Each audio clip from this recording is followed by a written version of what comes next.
तो अगला चैप्टर हम लोगों का है बेटा रेडॉक्स रिएक्शन। रेडॉक्स रिएक्शन पढ़ने से पहले कुछ बच्चों ने ये कहा कि सर हम लोगों को बेसिक में थोड़ा प्रॉब्लम आ रही है। तो बेटा बेसिक तो केमिस्ट्री के बहुत ज़्यादा है, लेकिन उसमें से कुछ ऐसे बेसिक्स हैं जो आपको हर हाल में आने ही चाहिए। जैसे आपको इलेक्ट्रॉनिक कॉन्फ़िगरेशन आना चाहिए, जैसे आपको आयनिक एंड कोवेलेंट बॉन्ड का थोड़ा आइडिया होना चाहिए, ऑक्सीडेशन नंबर निकालने आना चाहिए। सबसे ज़्यादा जरूरी तो आपके लिए इसमें पड़ेगा Lewis dot structure. Lewis dot structure आपको बहुत ज्यादा जरूरत पड़ेगी इस चैप्टर में। तो वन बाय वन करके जितनी भी, और पीरियोडिक टेबल का भी थोड़ा जानकारी चाहिए। तो बेसिक बहुत सारी है, उसमें से जो भी आपकी जरूरत की है हम एक लेक्चर में कंपाइल करके बना दे रहे हैं। चलिए स्टार्ट करते हैं। सबसे पहले छोटा सा टॉपिक है इलेक्ट्रॉनिक कॉन्फ़िगरेशन।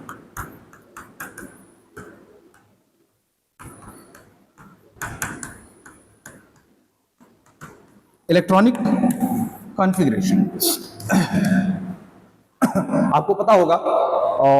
अच्छा, बेसिक पढ़ाने से पहले मैं बता दूं, इसमें से कुछ टॉपिक आपको आते होंगे, जो आते हो आप उसको क्या कर लीजिए, आगे भगा लीजिए। जो आपको नहीं आते हैं बस उतना ही आप देखिए, और अगर आप रिवाइज करना चाहते हैं तो एक बार जल्दी जल्दी रिवाइज कर लीजिए 2 के स्पीड। तो सबसे पहले बात करेंगे एटम की।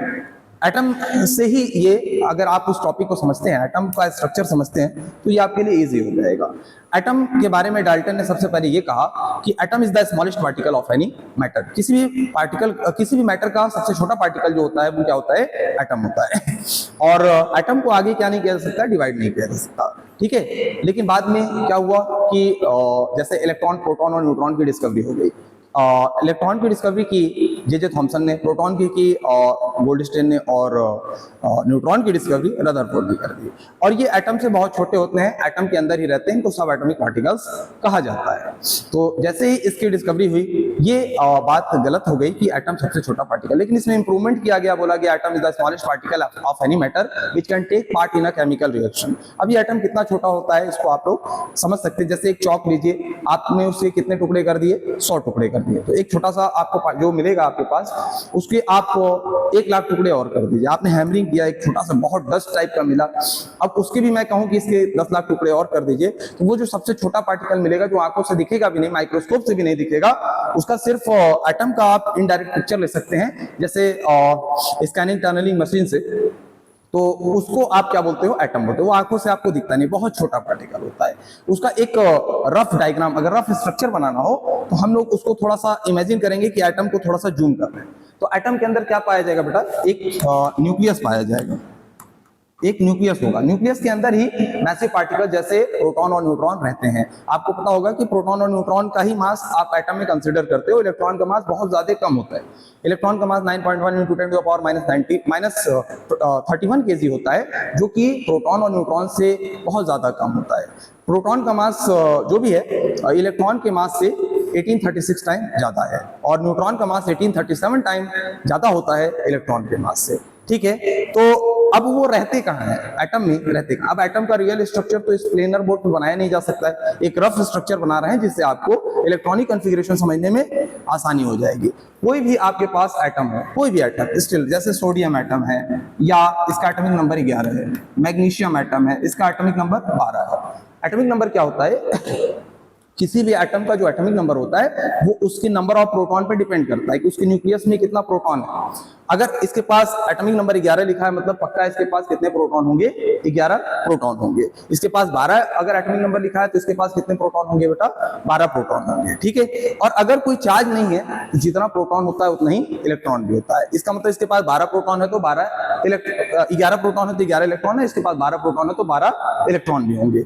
किसी पे प्लस या माइनस चार्ज कैसे आ जाता है सर, तो उसका रीजन ये है कि इलेक्ट्रॉन या तो ऐड होते हैं या तो निकलते हैं, या तो इलेक्ट्रॉन का गेन होगा या तो लॉस होगा। अगर इलेक्ट्रॉन एक्सेप्ट करता है कोई एटम तो उस पर माइनस चार्ज आता है, कोई एटम अगर इलेक्ट्रॉन दे देता है तो उस पर प्लस चार्ज आता है। अच्छा, एक बात और जान लीजिए कि जो एटम इलेक्ट्रॉन दे देते हैं उसको जनरली आप मेटल कहते हैं।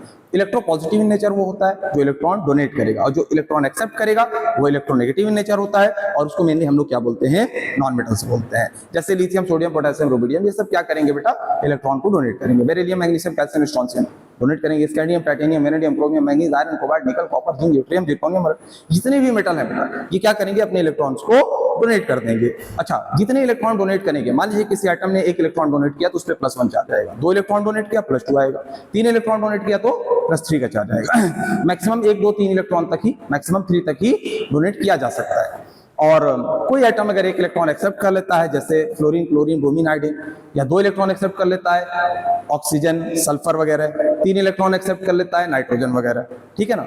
1, 2, 3 से ज्यादा ना ही दिया जा सकता है इलेक्ट्रॉन, ना ही लिया जा सकता है। अगर 1 इलेक्ट्रॉन लेता है तो -1, 2 इलेक्ट्रॉन लेता है तो -2, 3 इलेक्ट्रॉन लेता है तो -3 का चार्ज होता है। इससे ज्यादा इलेक्ट्रॉन लेना देना अगर कहीं पे जरूरत पड़ेगी तो वहां शेयरिंग हो जाएगी इलेक्ट्रॉन की, वहां ट्रांसफर ऑफ इलेक्ट्रॉन पॉसिबल नहीं होता है। जैसे मैं बोलूं कि अगर सोडियम ने क्या किया है,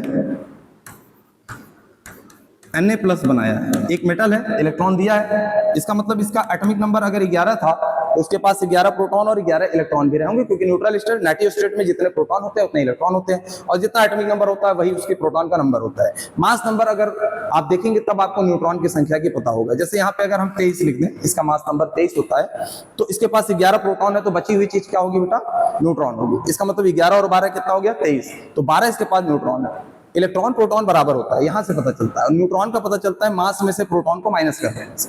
तो इसका मतलब 12 इसके पास क्या है, न्यूट्रॉन है। प्रोटॉन और न्यूट्रॉन किसी भी केमिकल रिएक्शन में बदलते नहीं है।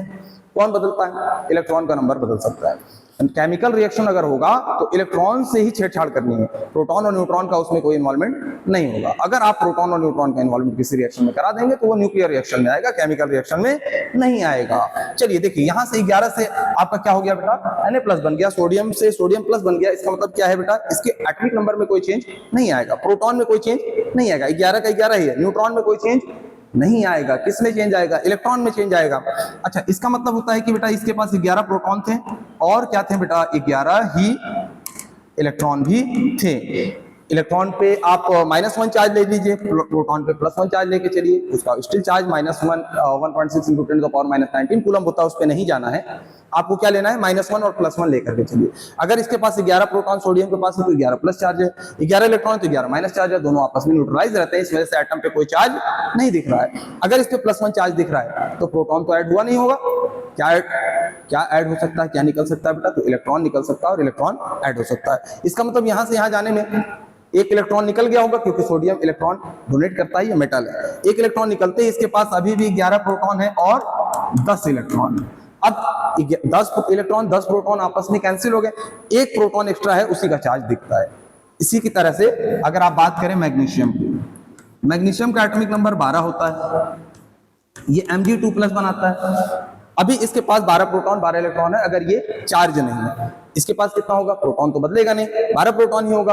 और इलेक्ट्रॉन कितने हो जाएंगे बेटा, क्योंकि 2+ दिखा रहा है, इसका मतलब 2 इलेक्ट्रॉन निकला होगा। जितना प्लस है उतना इलेक्ट्रॉन निकलता है, और जितना माइनस होता है उतना इलेक्ट्रॉन ऐड होता है। इसका मतलब इसके पास 12 प्रोटॉन 12 इलेक्ट्रॉन था, तो 12 प्रोटॉन और 10 इलेक्ट्रॉन इस स्टेट में बचेगा। होप आपको ये बात समझ में आ गई। अभी मैं आपसे एक छोटा सा ऐसे ही, ये सब बच्चे 9th 10th वाले बच्चों को ये आना चाहिए, ठीक है। आप लोग तो फिलहाल बड़े क्लासेस में पहुंच गए हैं। अगर मैं ऐसा लिख दूं तो आप इससे क्या समझेंगे, इसका मतलब होता है एटॉमिक नंबर 13 है और मास नंबर कितना है, 27 है। एटॉमिक नंबर 13 का मतलब होता है कि इसके पास 13 प्रोटॉन और 13 इलेक्ट्रॉन इसके न्यूक्लियस में है। कहां पे है बेटा, न्यूक्लियस में। और इसके पास 13 प्रोटॉन और 13 प्रोटॉन और 14 न्यूट्रॉन इसके न्यूक्लियस में है। और जो इलेक्ट्रॉन होगा इसके पास 13, वो चारों तरफ इसका क्या करेगा बेटा, चक्कर लगाएगा, ठीक है। जितना भी बड़ा इसका एटम होगा, 1 2 3, ठीक है, जितना बड़ा इसका एटम होगा उससे लाखों गुना छोटा इसका न्यूक्लियस होगा। न्यूक्लियस वो जगह होती है जहां पे बेटा प्रोटॉन और न्यूट्रॉन लाई करते हैं, उसमें न्यूक्लियर फोर्स एग्जिस्ट करती है, जिसकी वजह से प्रोटॉन लाइक चार्जेस रिपेल करके एक दूसरे से दूर नहीं जाते हैं। सबसे देखिए बेटा 4 फंडामेंटल फोर्सेज होते हैं। सबसे वीकेस्ट फोर्स जो होती है बेटा ग्रेविटेशनल फोर्स होती है। ग्रेविटेशनल फोर्स फंडामेंटल फोर्स की सबसे वीक कैटेगरी है। इससे स्ट्रांग होता है इलेक्ट्रोस्टैटिक फोर्स, इससे स्ट्रांग होता है वीक न्यूक्लियर फोर्स, और सबसे स्ट्रांगेस्ट फोर्स जो होती है स्ट्रांग न्यूक्लियर फोर्स, जो कि न्यूक्लियस के अंदर ही रहती है। अब स्ट्रांग न्यूक्लियर फोर्स है, इलेक्ट्रोस्टैटिक फोर्स से प्रोटॉन दूर जाना चाहते हैं, लेकिन इसको कौन होल्ड करके रखता है, न्यूक्लियर फोर्स, क्योंकि वो इससे स्ट्रांग है इसलिए उसको होल्ड करके रखती है।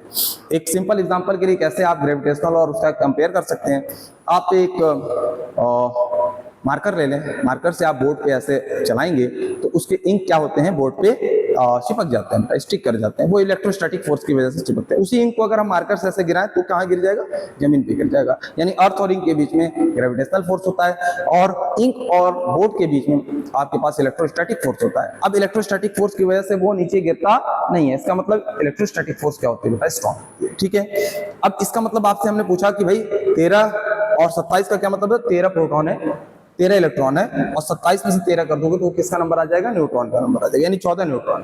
तो प्रोटॉन और न्यूट्रॉन तो आप इसमें रख दोगे, ठीक है ना। अच्छा, इसके बारे में भी बात करो बेटा, Al3+ इसमें प्रोटॉन और न्यूट्रॉन नहीं बदलेगा, 13 प्रोटॉन 14 न्यूट्रॉन ही है। इलेक्ट्रॉन की संख्या या तो घटती है तो बढ़ती है, प्लस चार्ज है तो कम हो गया। भाई 13 इलेक्ट्रॉन था, अभी कितना बचा, 10 इलेक्ट्रॉन। तो ये सब छोटी मोटी चीजें आपको आती होंगी।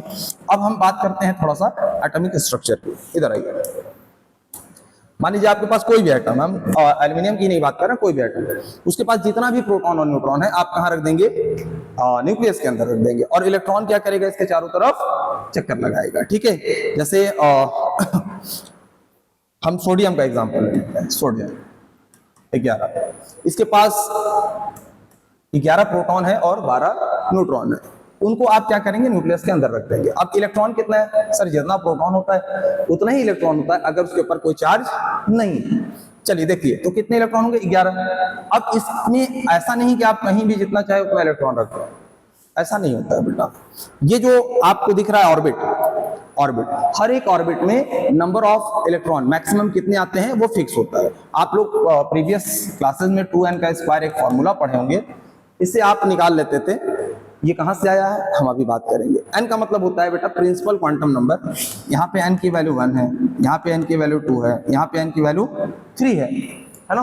पहला सेल, दूसरा सेल, तीसरा सेल, इसको एनर्जी लेवल भी बोलते हैं ना, ऑर्बिट भी बोलते हैं। ठीक है, तो जो पहला सेल होता है बेटा, उसमें एक सबसेल होता है जिसका नाम होता है s। अच्छा, इसके बारे में, सबसेल के बारे में जान लीजिए। जो सेल होता है उसके अंदर सबसेल होता है। ऐसे समझे कि एक एटम है, इसके बारे में दो चीजें हम समझा देते हैं। एटम को आप पहले सबसे एक फुटबॉल ग्राउंड से कनेक्ट कर लीजिए। फुटबॉल ग्राउंड के इतना बड़ा आप क्या कर लीजिए, इमेजिन कर लीजिए। अगर एटम फुटबॉल के ग्राउंड, एक तो छोटा सा एटम है जो दिखता भी नहीं, उसको फुटबॉल ग्राउंड के बराबर अगर हम सोच लें, इमेजिन कर लें, तो उसमें क्या क्या चीजें आपको दिखेगी। एटम फुटबॉल ग्राउंड के बराबर होगा तो उसका न्यूक्लियस जो होता है वो फुटबॉल के बराबर होता है। और उसके अंदर क्या होता है बेटा, प्रोटॉन और न्यूट्रॉन। प्रोटॉन और न्यूट्रॉन को आप कंचे की तरह सोच लीजिए, वो देखिए न्यूक्लियस से भी छोटा हो गया। कंचे उसके अंदर पड़े रहेंगे, अगर 11 प्रोटॉन 11 इलेक्ट्रॉन है तो फुटबॉल के अंदर पड़े रहेंगे। और इलेक्ट्रॉन को आप कैसे कंपैरिजन कर सकते हैं कि जो चींटी होती है ना लाल कलर की, छोटी वाली, कंचों से भी छोटी हो गई। इलेक्ट्रॉन की जो चींटी है वो चारों तरफ ग्राउंड पे घूमती रहती है। तो आप उसको एक तरीके से इमेजिन कर लीजिए कोई इलेक्ट्रॉन। अब वापस से उसको रिजूम करिए, छोटा कर लीजिए, फिर से उसको थोड़ा सा बड़ा कर दीजिए, ठीक है ना। इस तरीके से आप एटम में इलेक्ट्रॉन, प्रोटॉन, न्यूट्रॉन का कंपैरिजन कर सकते हैं कि प्रोटॉन न्यूट्रॉन कंचों के बराबर है तो इलेक्ट्रॉन जो है चींटी के बराबर। इसीलिए उसका मास नहीं लेते हैं, क्योंकि आपके पास अगर 10,000 रुपए है, 2-4-10 रुपए अगर इधर उधर हो जाए तो आप कहेंगे हाँ स्टिल 10,000 रुपए के आसपास है। तो एटम में इलेक्ट्रॉन का कुछ मास होता है लेकिन उसको कंसिडर नहीं करते। एक तो एटम का मास वैसे ही कम है और ऊपर से इलेक्ट्रॉन का मास बहुत ज्यादा कम होने की वजह से उसको हम लोग हटा देते हैं, ठीक है। तो आप ये बात समझ गए, इसको मैं फिर से बना दे रहा हूं। देखिए, किसी भी एटम के अंदर क्या होगा, एक न्यूक्लियस होगा। इसी न्यूक्लियस के अंदर क्या होगा बेटा, प्रोटॉन और न्यूट्रॉन लाई करेंगे, उसी में रहेंगे। आपको कुछ सोचना नहीं, सिर्फ और सिर्फ किसका अरेंजमेंट देखना है, इलेक्ट्रॉन का। इलेक्ट्रॉन इसके चारों तरफ क्या करते हैं बेटा, चक्कर लगाते हैं, लेकिन हर जगह नहीं लगाएंगे, एक फिक्स पाथ पे लगाएंगे, एक फिक्स ऑर्बिट में लगाएंगे, फिक्स एनर्जी लेवल में लगाएंगे, ठीक है। तो जो पहला पाथ है इलेक्ट्रॉन का उसको बोलते हैं n=1, 2, 3, 4, ठीक है। अच्छा, ये जो सेल है इसके अंदर भी होता है सब सेल।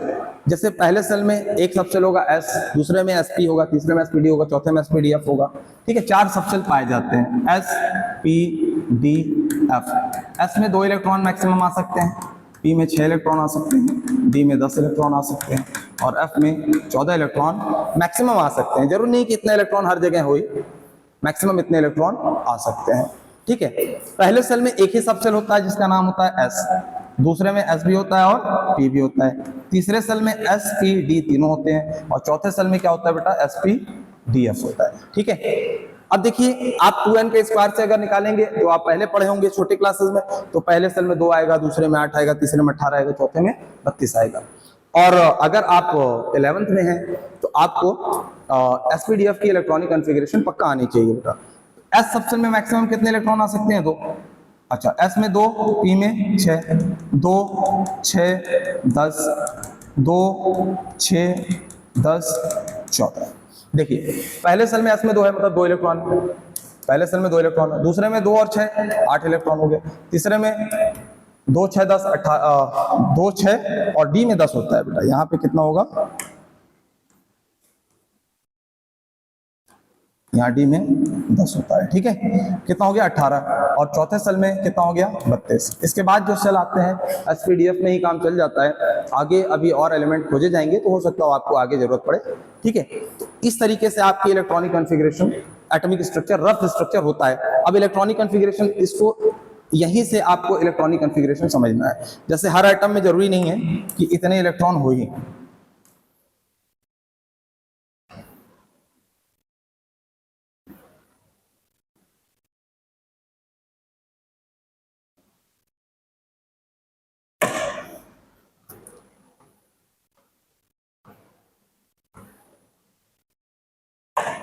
चलिए, जैसे हमारे पास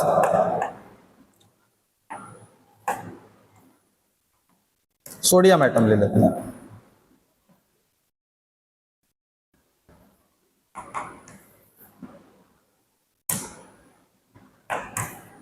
सोडियम एटम ले लेते हैं। सोडियम का एटॉमिक नंबर 11 है और इसका मास नंबर कितना है बेटा? 23 है। तो इसके पास 11 प्रोटॉन और कितना होगा? 12 न्यूट्रॉन होगा। देखिए ये प्रोटॉन बताता है एटॉमिक नंबर, और मास में से आप प्रोटॉन को माइनस कर देंगे तो क्या आ जाएगा? न्यूट्रॉन की संख्या आ जाएगी। तो प्रोटॉन आपके पास 11 है, न्यूट्रॉन कितना है बेटा? सबसे पहले तो ये टारगेट होता निकालना। 12 है, आपने किस में रख दिया? न्यूक्लियस में रख दिया। और इलेक्ट्रॉन कितना? 11 है। तो या तो इलेक्ट्रॉन पहले सेल में होंगे, या तो दूसरे सेल में होंगे, या तो तीसरे सेल में होंगे, या तो अगर और जरूरत पड़ेगी तो सेल देखा जाएगा। पहले सेल में सिर्फ एक ही सब सेल होता है, और दूसरे में क्या होता है बेटा? एस भी होता है, पी भी होता है। तीसरे में क्या होता है? एस पी डी होता है। अच्छा, पहले के एस में कितने इलेक्ट्रॉन जा सकते हैं? 2। देखिए हमने लिखा है 2 6 10 और 14। एस में 2 है, आप 4 4 जोड़ते चले जाइए, 6 10 14 ये आता चला जाएगा। देखिए, अच्छा ये याद करना बहुत आसान है कि एस में 2 होता है तो पी में 6 होगा, 4 4 जोड़ते चले जाइए, एकदम इजी हो जाएगा। पहले सेल में एस सब सेल है, 2 इलेक्ट्रॉन, दूसरे में 2 सब सेल होता है। देखो ये रूल है, पहले सेल में 1 सब सेल होगा, दूसरे में 2 सब सेल होगा, तीसरे में 3 होगा, चौथे में 4 होगा, पांचवें में भी 4 ले लो, छठे में भी 4 ले लो, सातवें में 4 ले लो। 7 ऑर्बिट इसलिए होते हैं क्योंकि 7 पीरियड है आपके पास, 7 पीरियड है पूरे पीरियोडिक टेबल में। 18 ग्रुप होता है, आपको मालूम होगा कि पीरियोडिक टेबल में 118 एलिमेंट होता है, और इसमें 18 ग्रुप्स होते हैं, इसमें 7 पीरियड्स होते हैं और 4 ब्लॉक होते हैं। जब पीरियोडिक टेबल पढ़ाएंगे तो थोड़ा उसका आइडिया भी दे दिया जाएगा।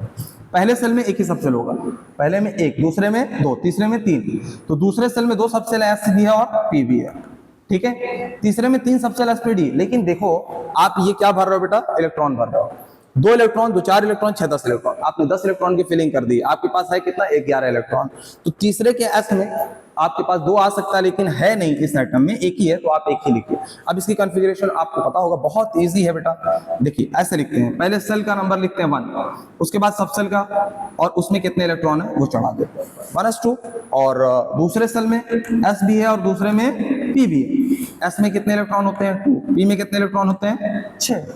और इसमें तीसरा सेल भी है जिसके पास सिर्फ एस सब सेल है, और उसके पास कितने इलेक्ट्रॉन है बेटा?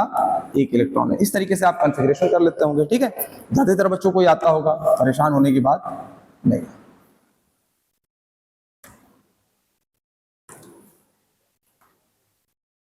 देखिए, और यहीं पे अगर हम बात करें क्लोरीन, क्लोरीन के पास एटॉमिक नंबर 17 होता है। इसका मतलब इसके पास 17 प्रोटॉन होगा, 17 इलेक्ट्रॉन होगा। और अगर इसका मास देखें तो 35.5, ये 35.5 जो है बेटा वो एवरेज एटॉमिक मास है। इसका रियल मास इसके आइसोटोप से एवरेज निकाल लिया जाता है। आपको फार्मूला भी पता होगा, m1x1 into m2x2 into m3x3 divided by 100 dot dot. तो इस तरीके से आप एवरेज एटॉमिक मास निकालते हैं, और अक्सर आप क्या देखते हैं कि पीरियोडिक टेबल में फ्रैक्शन में भी मास दिया रहता है। ऐसे रियल में तो फ्रैक्शन में मास होता नहीं, आइसोटोप होने की वजह से इसका एवरेज एटॉमिक मास फ्रैक्शन में आ सकता है, डेसिमल्स में आ सकता है आपके पीरियोडिक टेबल में, परेशान होने की बात नहीं। इसमें आप मान लीजिए 35 है। कितना है बच्चे? 35 है। Atomic number 17, mass number 35। इसका मतलब ये है कि 17 प्रोटॉन होगा और 17 ही क्या होगा, इलेक्ट्रॉन होगा। और 35 माइनस 17 कितना आता है, 18। 18 इसके पास क्या है, न्यूट्रॉन है। इधर देखिए, इसके पास एक न्यूक्लियस होगा, इसमें जो भी प्रोटॉन और न्यूट्रॉन है न्यूक्लियस के अंदर रख दीजिए। 17 प्रोटॉन 18 न्यूट्रॉन है, उसको न्यूक्लियस के अंदर रख दीजिए। बाकी इलेक्ट्रॉन क्या करेंगे बेटा, इसके चारों तरफ चक्कर लगाएंगे। n is equal to 1, n is equal to 2, n is equal to 3। n is equal to 1 में सिर्फ क्या होगा बेटा, पहले सेल में एक ही सब सेल होता है तो s सब सेल होगा, दूसरे में 2 सब सेल होता है sp होगा, तीसरे में sp_d। कोई बड़ा आइटम होता है तो देख के ही पता चल जाता है कि चौथा सेल भी आएगा, लेकिन हमें मालूम है कि चौथे पे जाने की जरूरत अभी फिलहाल नहीं है। तो पहले गैस में कितना आ सकता है, 2, दूसरे गैस में 2, p में 6, तीसरे गैस में 2, p में 6, d में 10। ठीक है, इतना आ सकता है, लेकिन आप काउंट तो करिए, 2 2 4 6 10 2 12, 12 6 18 हो जा रहा है कितना इलेक्ट्रॉन, 17 इलेक्ट्रॉन। तो इसका मतलब आपको क्या करना पड़ेगा, यहाँ पे थोड़ा सा आपको ये आइडिया लगाना पड़ेगा कि कितना इलेक्ट्रॉन आएगा। 2 2 4 6 10 2 12 और आपको है कितना, 17। 5 बचा, आप इसके पी में आ सकता है 6, लेकिन आप क्या करिए, 5 इलेक्ट्रॉन इसके अंदर रख दीजिए। आइए अब इसकी इलेक्ट्रॉनिक कॉन्फ़िगरेशन कर लीजिए। पहले सेल के s सब सेल में 2 इलेक्ट्रॉन है, दूसरे के s में 2 है और दूसरे के p में 6 है, तीसरे के s में 2 है और तीसरे के p में 5 है। अब ये इलेक्ट्रॉनिक कॉन्फ़िगरेशन मैंने इसलिए लिखा है कि थोड़ा सा आपको बता सकूं कि बेटा ये जो इलेक्ट्रॉनिक कॉन्फ़िगरेशन, इससे बहुत सारी इंफॉर्मेशन निकाली जा सकती है किसी एटम के बारे में। इससे आप ये बता सकते हैं कि किस पीरियड का है, किस ब्लॉक का है, किस ग्रुप का है। इससे आप इस पे कितना चार्ज डेवलप होगा वो आप थोड़ा आइडिया लगा सकते हैं। ठीक है, जैसे इसके पास देखा जाए तो पहले सेल में 2 इलेक्ट्रॉन है, दूसरे सेल में 2 और 6 8 है और तीसरे सेल में 1 इलेक्ट्रॉन है। ठीक है, इसी कॉन्फ़िगरेशन को आप 9th में करते थे, आप एसपीडीएफ वाला 11th में स्टार्ट करते हैं। ठीक है, और यहाँ पे इसकी बात कर ली जाए, देखिए ये पहला सेल, ये दूसरा सेल, ये तीसरा सेल। पहले में कितना है 2, दूसरे में कितना है 8 और तीसरे में कितना है 7। ठीक है ना, ये आपको आइडिया हो गया कि इसके पास, अच्छा देखो ये पहला, ये दूसरा, ये तीसरा, लास्ट वाले सेल को, पहला दूसरा तीसरा, लास्ट वाले सेल को क्या बोलते हैं बेटा, वैलेंस सेल या अल्टीमेट सेल।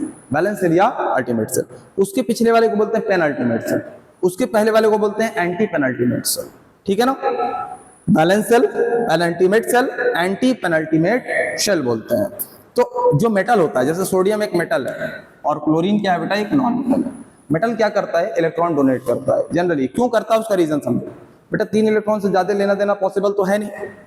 इसके पास 2 8 1, लास्ट सेल में हम देखते हैं कि ऑक्टेट या तो कंप्लीट हो जाए या तो उसको 0 कर दे। ठीक है, अब ऑक्टेट कंप्लीट करने के लिए 8 इलेक्ट्रॉन की जरूरत है, एक है 7 लेना पड़ेगा। सोडियम को 7 इलेक्ट्रॉन लेना पॉसिबल इसलिए नहीं क्योंकि 3 से ज्यादा ले ही नहीं सकते। ठीक है, और इसके पास देखो 2 8 7 इसके पास वैलेंस इलेक्ट्रॉन है, इसका मतलब इसको 1 की जरूरत है। अगर 1 की जरूरत है तो 1 तो ले सकता है, इसका मतलब सोडियम 7 नहीं ले सकता, लेकिन ये 1 लिख सकता है। तो ये सोडियम अगर 7 ले नहीं सकता तो करेगा क्या, इसको भी तो स्टेबिलिटी चाहिए, तो ये क्या करता है। अच्छा, केमिस्ट्री का फंडामेंटल ही है ये कि every element want to reduce its energy to gain stability. सब कुछ स्टेबिलिटी पाने के लिए ही होता है। अगर कोई स्टेबल है तो मोर स्टेबल बनने की तरफ जाएगा। अब स्टेबिलिटी कैसे पाई जा सकती है, इसमें ऑक्टेट कंप्लीट करके समझाया जाता है। रीजन इसके पीछे कुछ और भी है। ठीक है, फिलहाल आप ऑक्टेट रूल से चलिए आगे आपको हम बता देंगे। 2 8 1, अब इसके पास ये अगर 8 नहीं कर सकता है, 7 ले नहीं सकता है, तो क्या करेगा, 2 8 0 कर देगा, यानी 1 इलेक्ट्रॉन ट्रांसफर कर देगा, दे देगा। ठीक है, दे देगा। अगर तो इसके ऊपर क्या आएगा बेटा, देखो पहले 11 प्रोटॉन 11 इलेक्ट्रॉन था, इसके पास 1 इलेक्ट्रॉन दे दिया तो क्या हो गया, 11 प्रोटॉन 10 इलेक्ट्रॉन बचा, इसकी वजह से इस पे एक पॉजिटिव चार्ज दिखेगा आपको। ठीक है ना, 1 इलेक्ट्रॉन दे दिया। 1 इलेक्ट्रॉन देने से फायदा क्या हुआ, लास्ट सेल 0 हो गया। उसके भी अगर आप आगे देखें तो लास्ट वाला 0 हो गया, तो उससे सेकंड लास्ट जो है पेनल्टीमेट सेल, इसमें 8 इलेक्ट्रॉन हो गए। क्लियर है, ये 8 इलेक्ट्रॉन क्या बताता है बेटा कि ऑक्टेट पूरा हो गया इसका। बस ये है कि वैलेंस सेल की जगह, इस वाले सेल की जगह सेकंड लास्ट सेल में इसने वैलेंस अपना ऑक्टेट कंप्लीट किया। क्लोरीन की तरफ आइए, क्लोरीन के पास 2 8 7 है, 1 इलेक्ट्रॉन ले सकता है। 1 इलेक्ट्रॉन लेते ही क्या बनाएगा बेटा, 2 8 8। देखिए क्लोरीन क्या करेगा, नॉन मेटल है, वैलेंस सेल का ऑक्टेट कंप्लीट करता है और मेटल क्या करता है, पेनल्टीमेट सेल का ऑक्टेट कंप्लीट करता है। अब जैसे ये 1 इलेक्ट्रॉन क्लोरीन लेगा, क्या क्लोरीन पे माइनस नहीं आ जाएगा, आ जाएगा। पहले 17 प्रोटॉन 17 इलेक्ट्रॉन थे, अब 17 प्रोटॉन 18 इलेक्ट्रॉन हो गए। अब ये दोनों स्टेबिलिटी के लिए, ऑक्टेट पाने के लिए 1 इलेक्ट्रॉन दे दिया, 1 इलेक्ट्रॉन ले लिया, लेकिन प्रॉब्लम ये है कि दोनों के ऊपर चार्ज हो गया। अब चार्ज को न्यूट्रलाइज करने के लिए सोडियम Na+ और Cl- दोनों आएंगे, और NaCl बना के न्यूट्रलाइज होता है। इसी को आयनिक बॉन्ड बोलते हैं। इसी को क्या बोलते हैं बेटा? आयनिक बॉन्ड बोलते हैं। ठीक है, कोई 1 इलेक्ट्रॉन देता लेता है, कोई 2 देता है। जैसे आपको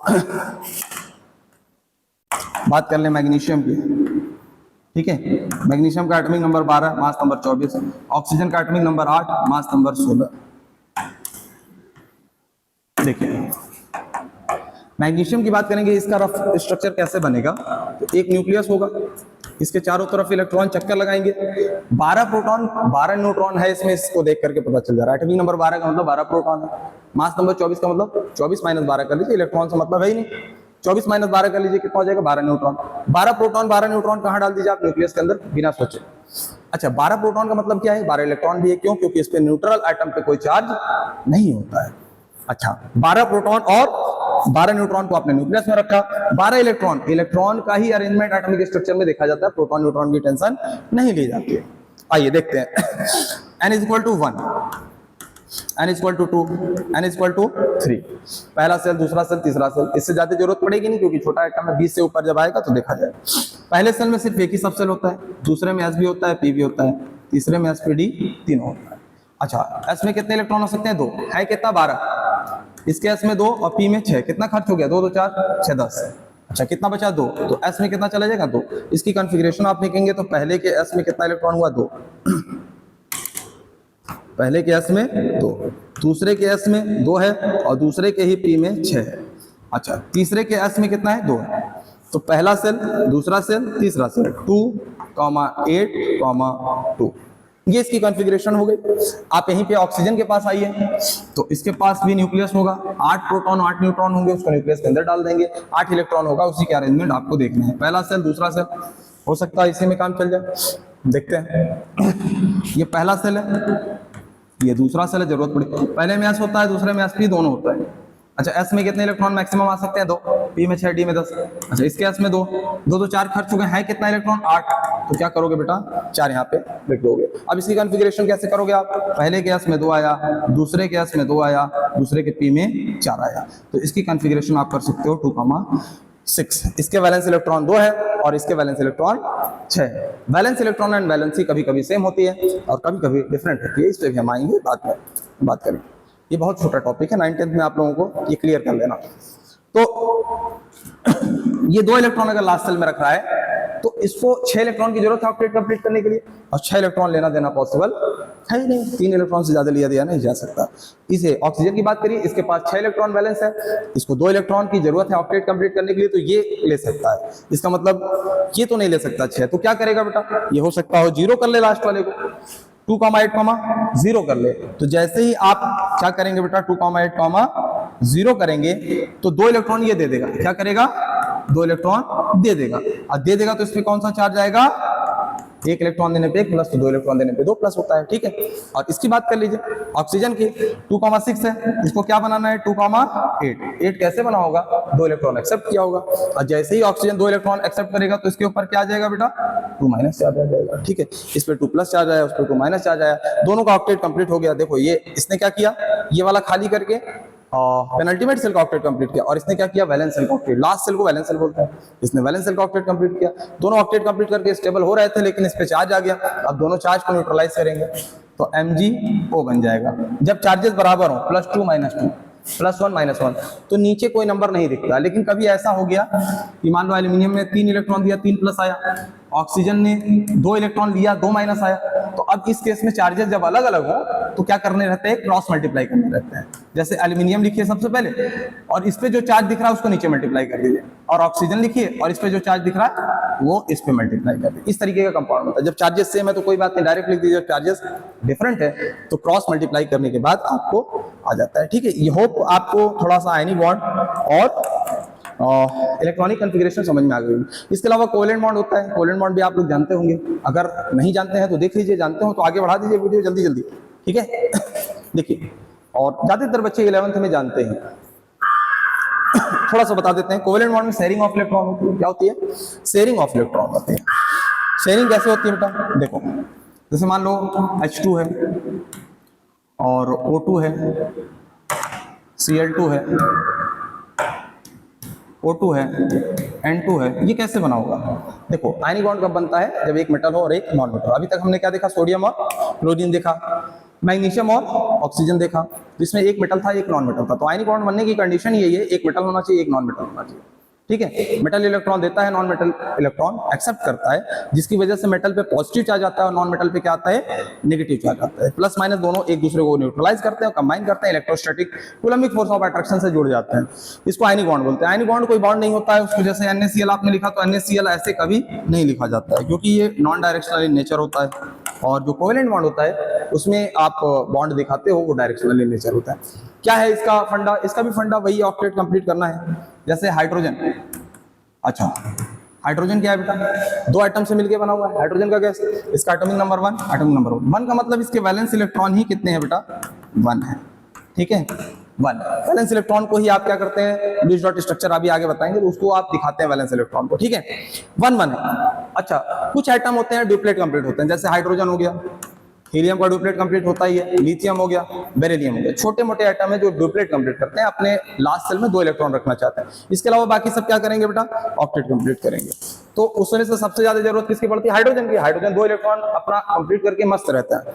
ये हाइड्रोजन कहता है कि भाई तुम मुझे 1 इलेक्ट्रॉन दे दो, तुम मुझे 1 इलेक्ट्रॉन दे दो, मेरा ड्यूप्लेट कंप्लीट हो जाएगा। तुम मुझे दे दो तो बात नहीं बनती है, क्योंकि दोनों समान इलेक्ट्रोनेगेटिव एलिमेंट है, सेम, इनकी इलेक्ट्रोनेगेटिविटी में कोई डिफरेंस है नहीं, है ना। ज्यादा डिफरेंस होता है तो ले लेता है, जैसे 1.5 से ज्यादा होगा अगर डिफरेंस।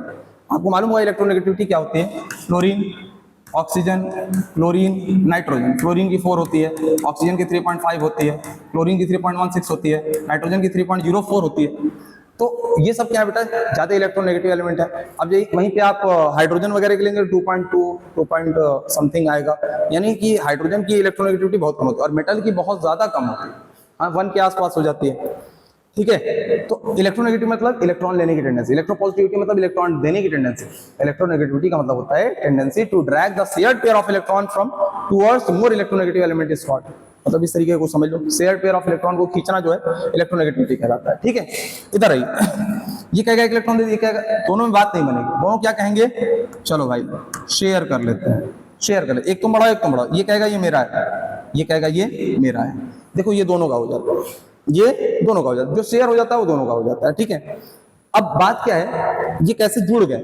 जुड़ इस तरह गए, इसका 1 इलेक्ट्रॉन पहले इसका चक्कर लगा रहा था, इसका 1 इलेक्ट्रॉन इसका चक्कर लगा रहा था, लेकिन जब दोनों शेयर हो गए तो वो इसका भी चक्कर लगा रहा है और इसका भी चक्कर लगा रहा है। इस चक्कर में ये क्या हो गया बेटा? घन चक्कर हो गए और जुड़ गए। अब जुड़ गए तो 1-1 इलेक्ट्रॉन शेयर हुआ है, इसलिए सिंगल बॉन्ड बना दिया। ठीक है, ये सब आप लोगों को पता होगा, बहुत ज्यादा बेसिक। देखिए बॉन्डिंग कैसे बनते हैं। अब कोवेलेंट बॉन्ड में आप ऐसे दिखा सकते हैं, कोवेलेंट बॉन्ड कब बनता है बेटा? जब दो नॉन मेटल हो। क्या हमेशा सर 2 नॉन मेटल में ही कोवेलेंट बॉन्ड बनता है? तो आपको जब केमिकल बॉन्डिंग पढ़े होंगे या आप पढ़ेंगे तो उसमें एक फदांस रूल है, उसमें ये बताया जाता है कि बेटा कैटायन और एनायन, कैटायन की चार्ज ज्यादा होना चाहिए, साइज छोटा होना चाहिए, एनायन का चार्ज ज्यादा होना चाहिए, साइज बड़ा होना चाहिए। कैटायन की पोलराइजेबिलिटी ज्यादा होनी, पोलराइजिंग पावर ज्यादा होना चाहिए, और एनायन की क्या होना चाहिए? पोलराइजेबिलिटी ज्यादा होना चाहिए। अगर ये चीजें हैं तो उसमें क्या होता है? कोवेलेंट कैरेक्टर ज्यादा आता है। कोई भी कंपाउंड कंप्लीटली आयनिक नहीं होता, कोई कंपाउंड कंप्लीटली कोवेलेंट नहीं होता है। हर एक आयनिक कंपाउंड में कुछ कोवेलेंट नेचर होता है और हर एक कोवेलेंट कंपाउंड में कुछ ना कुछ आयनिक नेचर आता है। ठीक है, तो फजान रूल से हम लोग क्या निकालते हैं? फजान रूल से बस ये निकालते हैं कि किसी आयनिक कंपाउंड में कितना कोवेलेंट नेचर है, वो भी क्वालिटेटिव आइडिया है। ठीक है ना, बात समझ में आ रही? Cl2 कैसे बना होगा? आइए देखते हैं। Cl।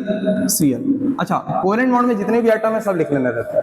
आयनिक बॉन्ड में ये जरूरी नहीं। जैसे आयनिक बॉन्ड में आपको अगर Al2O3 का स्ट्रक्चर बनाना है तो एल्यूमिनियम 1 है, ऑक्सीजन 1 है, आपका काम चल जाएगा।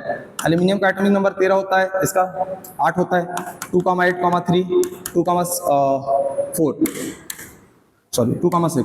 ठीक है ना, इसको कितने की जरूरत है? 5 की, तो ले नहीं पाएगा। इसको कितने की जरूरत है? 2 की, तो ले लेगा। ठीक है, तो क्या करना है? इसको 2,8,0 बना दो। ये 3 इलेक्ट्रॉन दे दिया। कहां दे दिया? इसको दे दिया, जरूरी नहीं, उसने बस दे दिया। ठीक है ना, दे दिया। और इसने क्या किया? 2,8,0 मतलब 2,8 बना दिया, ये 2 इलेक्ट्रॉन ले लिया। अच्छा, इसने एल्यूमिनियम में 3 इलेक्ट्रॉन दिया है तो 3+ आएगा, ऑक्सीजन ने 2 इलेक्ट्रॉन लिया तो 2- आएगा। अब कैसे मिला इसको? भाई एक 3 दे रहा, दूसरा 2 ले रहा, तो इससे नहीं मतलब बेटा। ऐसे सोचो कि जब इसने 3 इलेक्ट्रॉन दिया तो ये 0 बन गया, ऑक्टेट पेनल्टीमेट सेल में कंप्लीट। 2 इलेक्ट्रॉन लिया तो ऑक्टेट कंप्लीट हो गया। तो ये 2 इलेक्ट्रॉन 3 इलेक्ट्रॉन दे रहा, 3+2 इलेक्ट्रॉन ले रहा, 2-। इसका कंपाउंड बनाते समय क्या करते हैं? क्रिस क्रॉस करते हैं। देखो एल्यूमिनियम में 2, और ऑक्सीजन में 3 से मल्टीप्लाई होगा। इसका मतलब ये हुआ कि जो एक एल्यूमिनियम था 3 इलेक्ट्रॉन दे रहा था, 2 एल्यूमिनियम कितने इलेक्ट्रॉन दिए? 6 इलेक्ट्रॉन दिया, तो 6 इलेक्ट्रॉन लेने वाला भी होना चाहिए ना। ऑक्सीजन एक ऑक्सीजन कितना इलेक्ट्रॉन लेता है? 2।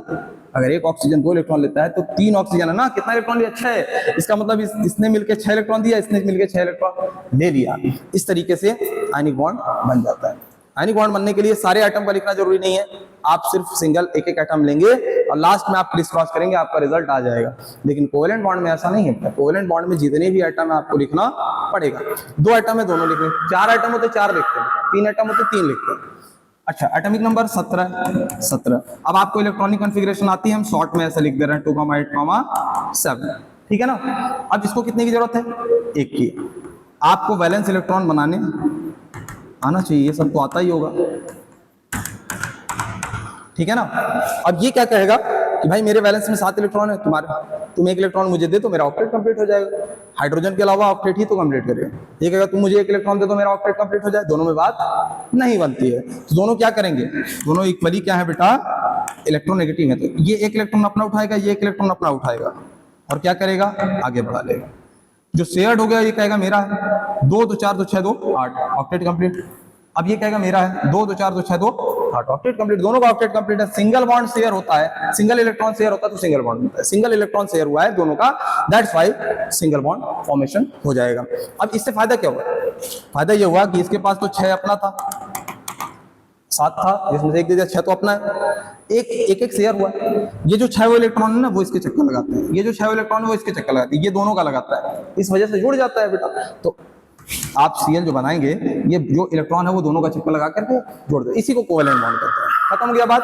आइए चलिए, इसमें ज्यादा परेशान नहीं होना।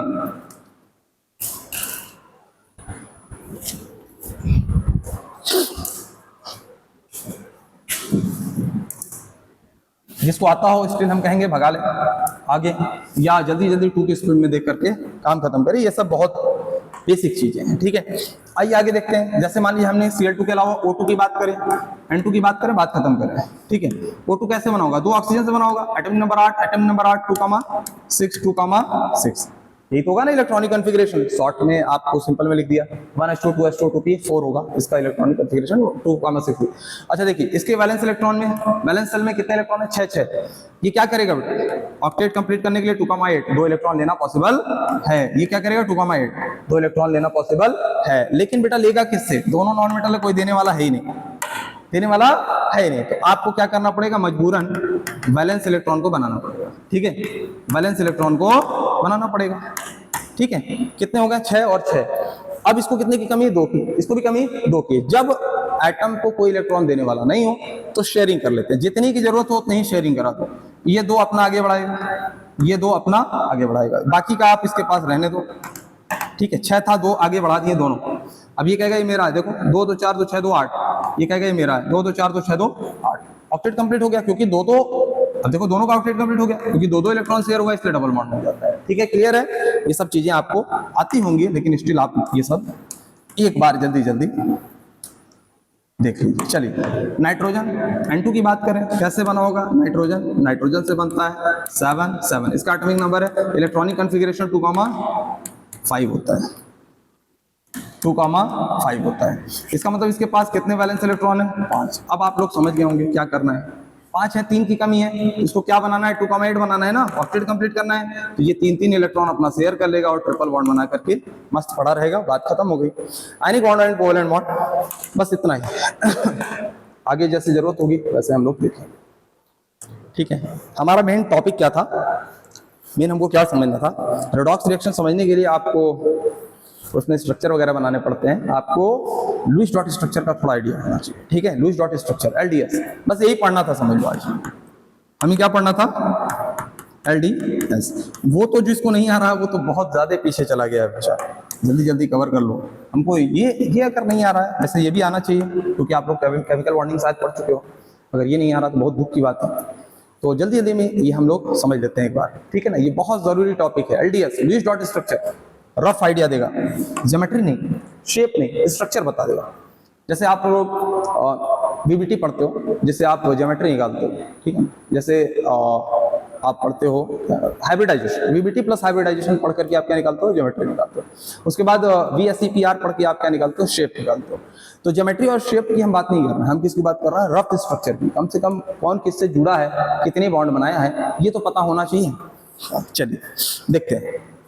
जैसे मान लीजिए मेरे पास क्या है, H2O है, NH3 है, ठीक है ना। ये कैसे कैसे इसका बॉन्ड बनेगा ना, और बहुत सारी चीजें, CO2 है, SO2 है, SO3 है।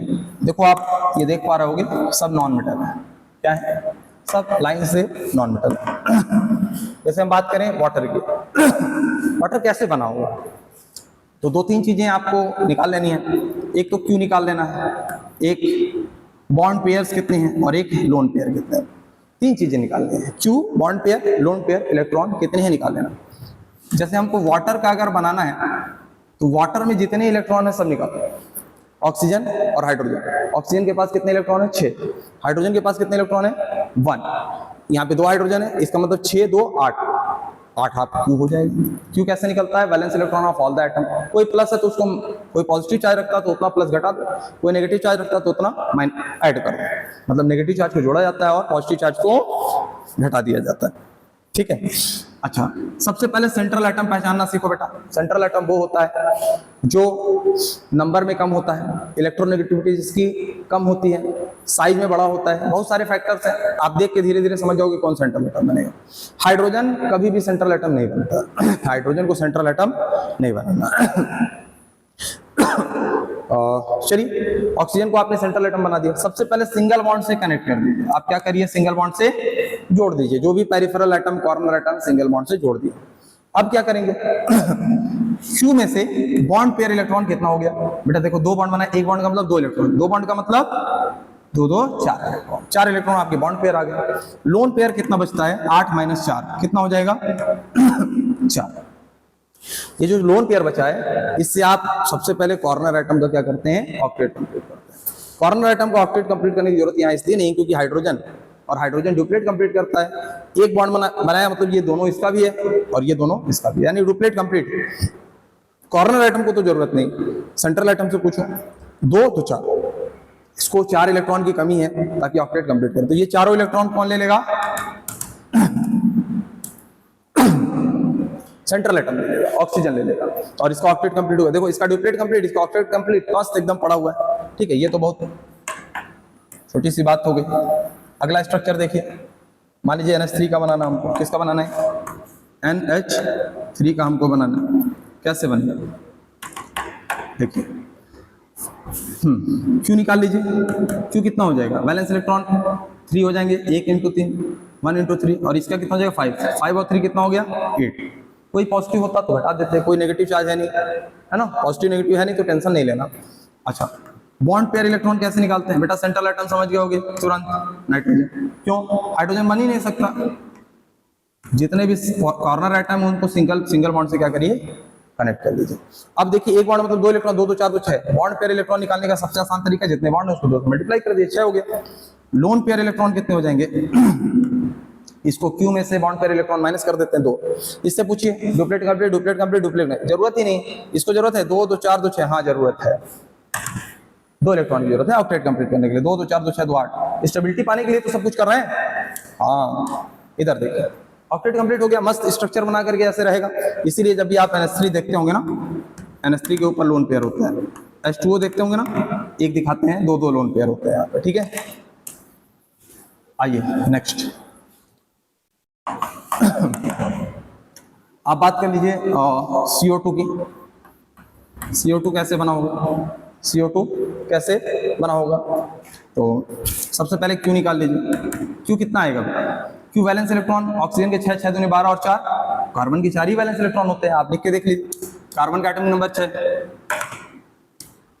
ऑक्सीजन का 8, 2, 4, 2, 6, ऑक्सीजन का 6 और कार्बन का कितना होता है 4, 6 दूनी 12 4 16। इसके क्यू कितने हो गए, 16 हो गए। बॉन्ड पेयर इलेक्ट्रॉन कैसे निकालोगे बेटा, सेंट्रल एटम। सेंट्रल एटम क्या होता है, नंबर में कम होना चाहिए, इलेक्ट्रोनेगेटिविटी कम होनी चाहिए। आपको मालूम है कि फ्लोरीन के बाद सेकंड मोस्ट इलेक्ट्रोनेगेटिव एलिमेंट कौन होता है, ऑक्सीजन होता है। Second most electronegative element oxygen है, तो इसका मतलब कार्बन उससे कम होगा। कार्बन की इलेक्ट्रोनेगेटिविटी कम होने की वजह से ये क्या हो जाता है बेटा, सेंट्रल एटम हो जाता है। बाकी जो कार्बन एटम है, ऑक्सीजन है, उसको आप सिंगल बॉन्ड से कनेक्ट कर लीजिए। अब 2 बॉन्ड बने हैं, इसका मतलब बॉन्ड पेयर इलेक्ट्रॉन कितने हो गए, 4। लोन पेयर इलेक्ट्रॉन कितने हो जाएंगे बेटा, Q minus bond pair electron 12 से पूछो कि भाई कॉर्नर एटम को जरूरत है क्या, तो कहेगा हाँ है। कितना बॉन्ड बनाया है, 1, 2 ही इलेक्ट्रॉन है ना, तो कितने की जरूरत और है, 6 की। दे दो आप, ऑक्टेट कंप्लीट हो गया, मस्त है। इसको भी कितने की जरूरत है, 6 की, 6 दे दो, ऑक्टेट कंप्लीट हो गया। जितने इलेक्ट्रॉन की जरूरत तो दे दो, कोई दिक्कत नहीं। 12 था लेकिन 12 खत्म हो गया, 12 का 12 इलेक्ट्रॉन खत्म हो गया। तो प्रॉब्लम यह है कि अब कार्बन को देखो, तो कार्बन के पास 2 2 4 ही इलेक्ट्रॉन, अब 4 इलेक्ट्रॉन है तो क्या करेगा, ऑक्टेट तो कंप्लीट सबका करना है। तो ये 2 इलेक्ट्रॉन जो लोन पेयर के दिख रहा है ना, उसको बॉन्ड पेयर में कन्वर्ट कर, क्या कर दो, बॉन्ड पेयर में कन्वर्ट। ये अलाउड है, इससे इसका ऑक्टेट डिस्टर्ब नहीं होगा। 2 2 4 2 6 2 8 अभी भी ऑक्टेट कंप्लीट है। 2 2 4 2 6 2 8 इसका ऑक्टेट कंप्लीट है। 2 2 4 2 6 अभी भी कार्बन का ऑक्टेट कंप्लीट नहीं है। तो क्या करोगे, 2 इलेक्ट्रॉन और उठाओगे, एक ही आइटम से मत उठा लेना। आपने डबल बॉन्ड यहां भी बना दिया। अब देखो 2 2 4 2 6 2 8 कार्बन का भी कंप्लीट है, 2 2 4 2 6 2 8 2 2 4 2 6 2 8 इसका भी कंप्लीट है। ठीक है ना, बात क्लियर हो गई छोटी मोटी। चलिए, ये हो गया स्ट्रक्चर ऑफ CO2। इतना आपको आइडिया होना ही चाहिए। अब कुछ बातें एक्स्ट्रा बता दें, कुछ बातें छोटी छोटी, वैसे बात तो बहुत सारी है, छोटी छोटी बात। फास्फोरस जो होता है बेटा, वो या तो 3 बॉन्ड बनाएगा या तो 5 बॉन्ड बनाएगा। सल्फर जो है या तो 2 बनाएगा या तो 4 बॉन्ड बनाएगा या तो 6 बॉन्ड बनाएगा, इतना ही बॉन्ड बनाएगा। ये 2 चीजें एकदम दिमाग में बैठा लो। फास्फोरस कभी 4 बॉन्ड 6 बॉन्ड ऐसा नहीं बनाएगा, सल्फर कभी 3 बॉन्ड 5 बॉन्ड ऐसा नहीं बनाएगा। ठीक है ना, फास्फोरस का फिक्स है 3 5, मतलब फास्फोरस 3 5 करेगा, सल्फर 3 5 नहीं करेगा, 2 4 6 करेगा। ठीक है, ये बात ध्यान में होनी चाहिए। अच्छा, एक और अगर कहो तो इसमें बात बता दे, चलो बता ही देते हैं। सल्फर अगर 2 बॉन्ड बनाता है ना, तो इसके पास 2 लोन पेयर रहते हैं। कितने, 2 लोन पेयर। और अगर 4 बॉन्ड बनाता है तो 1 लोन पेयर रहता है, और 6 बॉन्ड बनाता है तो 0 लोन पेयर होता है। ठीक है, ये पक्का, ये रूल में एकदम लिख लो। 2 बॉन्ड बनाएगा तो 2 लोन पेयर, 2 लोन पेयर मतलब 4 इलेक्ट्रॉन। 4 बॉन्ड अगर सल्फर बनाएगा तो क्या होगा, 1 लोन पेयर मतलब 2 इलेक्ट्रॉन। और 6 बॉन्ड अगर बनाएगा तो कोई लोन पेयर नहीं होगा। फास्फोरस अगर 3 बॉन्ड बनाएगा तो कितना होगा बेटा, 1 लोन पेयर, और 5 बॉन्ड बनाएगा तो 0 लोन पेयर। कुछ ऐसा है, अभी परेशान होने की जरूरत नहीं है, इसको प्रैक्टिस से आप समझ लीजिए। चलो इधर देखो, जैसे अच्छा एक बात और है, फर्स्ट पीरियड में कौन होते हैं, हाइड्रोजन हीलियम वगैरह। सेकंड में lithium beryllium boron carbon nitrogen phosphorus nitrogen और फ्लोरीन वगैरह होते हैं, ऑक्सीजन वगैरह। तो थर्ड पीरियड में कौन आते हैं, थर्ड पीरियड में अगर नॉन मेटल की बात की जाए तो मेनली फास्फोरस आएगा, सल्फर आएगा, क्लोरीन आएगा, ये सब थर्ड पीरियड में एलिमेंट आ जाते हैं। थर्ड पीरियड वाले एलिमेंट अपने ऑक्टेट को और ज्यादा स्टेबलाइज करके उसको एक्सपांड कर सकते हैं। सेंट्रल एटम अगर बनेंगे तो ऑक्टेट को एक्सपांड कर सकते हैं, ये अलाउड होता है थर्ड पीरियड को। सेकंड पीरियड और वाले एलिमेंट ये नहीं कर सकते। क्यों नहीं कर सकते, फर्स्ट पीरियड की तो बात ही नहीं करनी। फर्स्ट पीरियड में हाइड्रोजन और हीलियम आते हैं, उनकी तो बात नहीं करनी। Central atom generally second period से ऑनवर्ड बनते हैं। तो क्यों थर्ड पीरियड वाले एलिमेंट ऑक्टेट कंप्लीट होने के बावजूद उसको एक्सपांड कर सकते हैं, उसका रीजन है कि देखो पहले सेल में एक ही सब सेल था S, दूसरे सेल में sp, और तीसरे पीरियड में 3 सेल आ जाते हैं। अब उसमें तीसरे सेल में 3 सब सेल होगा sp_d, यानी d ऑर्बिटल भी उसमें, d सब सेल भी उसमें आ जाता है। d ऑर्बिटल्स भी उसमें क्या होते हैं, रहते हैं, वैकेंट रहते हैं। अब d ऑर्बिटल यूज नहीं होने की वजह से वो वैकेंट है, वैकेंट ऑर्बिटल होने की वजह से वो अपने ऑक्टेट को बढ़ा सकते हैं। इसका मतलब अगर ऑक्टेट एक्सपांड करना है तो वैकेंट डी ऑर्बिटल का होना जरूरी है, और वैकेंट डी ऑर्बिटल कहां से स्टार्ट हो सकता है, थर्ड पीरियड से। जैसे सल्फर फास्फोरस क्लोरीन वगैरह, उसके आगे वाले कर सकते हैं, उसके नीचे वाले कर सकते हैं, उसके ऊपर वाले ऑक्टेट को एक्सपांड, जैसे ऑक्सीजन नहीं करेगा, नाइट्रोजन नहीं करेगा, कार्बन अपने ऑक्टेट को एक्सपांड नहीं करेगा, लेकिन फास्फोरस, सल्फर और क्लोरीन, ब्रोमीन, आयोडीन, ये सब क्या कर सकते हैं, अपने ऑक्टेट को एक्सपांड भी कर सकते हैं। आइए, सल्फर डाइऑक्साइड किसका बनाना है हमें, सल्फर डाइऑक्साइड का। ठीक है, चलिए देखते हैं कैसे बनेगा। तो हमने क्या बोला कि सबसे पहले क्यू निकाल लीजिए। क्यू कितना होगा बेटा, बेटा सल्फर का एटॉमिक नंबर होता है 16, ऑक्सीजन का होता है 8, 2, 8, 4, 2, 8, 6। सल्फर का कितना वैलेंस इलेक्ट्रॉन हो गया, 6।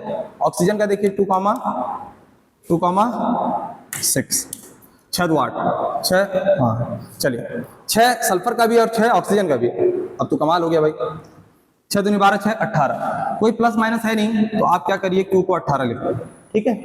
6 दूनी 12, 6 18। बॉन्ड पेयर इलेक्ट्रॉन कैसे निकालते हैं? सेंट्रल एटम समझ गए होंगे, ऑक्सीजन होगा नहीं, ऑक्सीजन से कम इलेक्ट्रोनेगेटिव और नंबर में कम कौन है? सल्फर। क्या करेंगे बेटा? सिंगल बॉन्ड से पहले आप कनेक्ट कर दीजिए। क्या कर दिए? सिंगल बॉन्ड से कनेक्ट कर दिए। जैसे ही सिंगल बॉन्ड से कनेक्ट करेंगे, बॉन्ड पेयर इलेक्ट्रॉन 2 2 4 हो गए। कितने हो गए? 4 होगा। लोन पेयर इलेक्ट्रॉन कितने हो जाएंगे बताइए जरा देख करके। लोन पेयर इलेक्ट्रॉन 18 - 4 कितना हो जाएगा? 14। समझ में आ रहा है? अभी इस 14 से आप क्या करिए? ऑक्टेट कंप्लीट करके देखिए। ऑक्सीजन के पास कितने हैं? 2 है। कितने की जरूरत है? 6 की, तो 6 दे दीजिए आप। आपके पास तो 14 है ना, 6 दे दिए, क्या घटा? अच्छा, यहाँ भी क्या है बेटा? 2 ही है। कितने की जरूरत है? एक बॉन्ड मतलब 2 इलेक्ट्रॉन होता है, वो दोनों इसका भी है और इसका भी है, समझ गए? ये बॉन्ड का 2 इलेक्ट्रॉन इसका भी है और इसका भी है। कितने खर्च हो गए? 6 इसको मिला, 6 इसको मिला, 12, 2 बचा है, तो 2 क्या करोगे आप? इसको दे दो, ठीक है ना, क्योंकि इसका ऑक्टेट कंप्लीट था नहीं, 2 2 4 ही इलेक्ट्रॉन थे, 2 6 हो गए। अब प्रॉब्लम ये है कि अगर सल्फर के पास सिर्फ एक लोन पेयर है तो कितने बॉन्ड होने चाहिए उसके? देखो कहाँ गया सल्फर, ये है। अगर एक लोन पेयर है तो 4 बॉन्ड होना चाहिए। देखो एक लोन पेयर है तो 2 बॉन्ड है, प्रॉब्लम हुई कि नहीं? 2 लोन पेयर होता तो 2 बॉन्ड बना करके मस्त, जैसे H2SO है ना, हाइड्रोजन सल्फाइड में 2 बॉन्ड होता है, 2 लोन पेयर सल्फर। अब यहाँ पे एक ही लोन पेयर है, इसलिए प्रॉब्लम ये है कि 4 बॉन्ड बनाना पड़ेगा। एक लोन पेयर है तो 4 बॉन्ड बनाना पड़ेगा। तो क्या करेगा ये? क्या करेगा बेटा? बगल वाले ऑक्सीजन से 2 ऑक्सीजन से 2 2 इलेक्ट्रॉन लेगा। बेटा देखो, अगर एक ही लेते तो 1 2 3 बॉन्ड बनाता, और 3 बॉन्ड सल्फर में पॉसिबल है नहीं, 2 4 6 बॉन्ड पॉसिबल है। अच्छा, इस ऑक्सीजन का भी 2 इलेक्ट्रॉन लिया, अब ये इसका स्ट्रक्चर हो जाएगा। देखो 2 2 4 2 6 2 8 2 10। अरे सर ये तो 10 कर लिया, ऑक्टेट से भी आगे पहुंच गया। हाँ, थर्ड पीरियड के एलिमेंट को या उससे आगे वाले एलिमेंट को ये अलाउड है कि वो क्या कर सके? अपने ऑक्टेट को एक्सपांड कर सके, 8 से ज्यादा इलेक्ट्रॉन रख सके। क्लियर? तो ये हो गया सल्फर डाइऑक्साइड का स्ट्रक्चर। अगला है सल्फर ट्राइऑक्साइड, ठीक है। देखिए सल्फर SO3 का, SO3 की अगर बात करें तो क्यों निकालना होगा? अच्छा, अभी हमने बताया सल्फर का 6 वैलेंस इलेक्ट्रॉन और ऑक्सीजन का 6 वैलेंस इलेक्ट्रॉन है, इसमें तो कोई प्रॉब्लम है नहीं। 6 3 18 और 6 24। इसका क्यू कितना हो जाएगा बेटा? 24 हो जाएगा। बॉन्ड पेयर इलेक्ट्रॉन कैसे निकालोगे? सल्फर सेंट्रल एटम है, ऑक्सीजन को आप क्या करोगे? पेरिफेरल एटम बनाओगे। जितने भी एटम है सब कॉर्नर में एक एक बॉन्ड से जोड़ दो। कितने हो गए bond pair electron? 6। Lone pair electron कितना हो जाएगा बेटा? 18। क्लियर है? अब इस लोन पेयर से पूछो बेटा तुमको जरूरत है? कहेगा हाँ जरूरत है, 6 इलेक्ट्रॉन की, दे दो।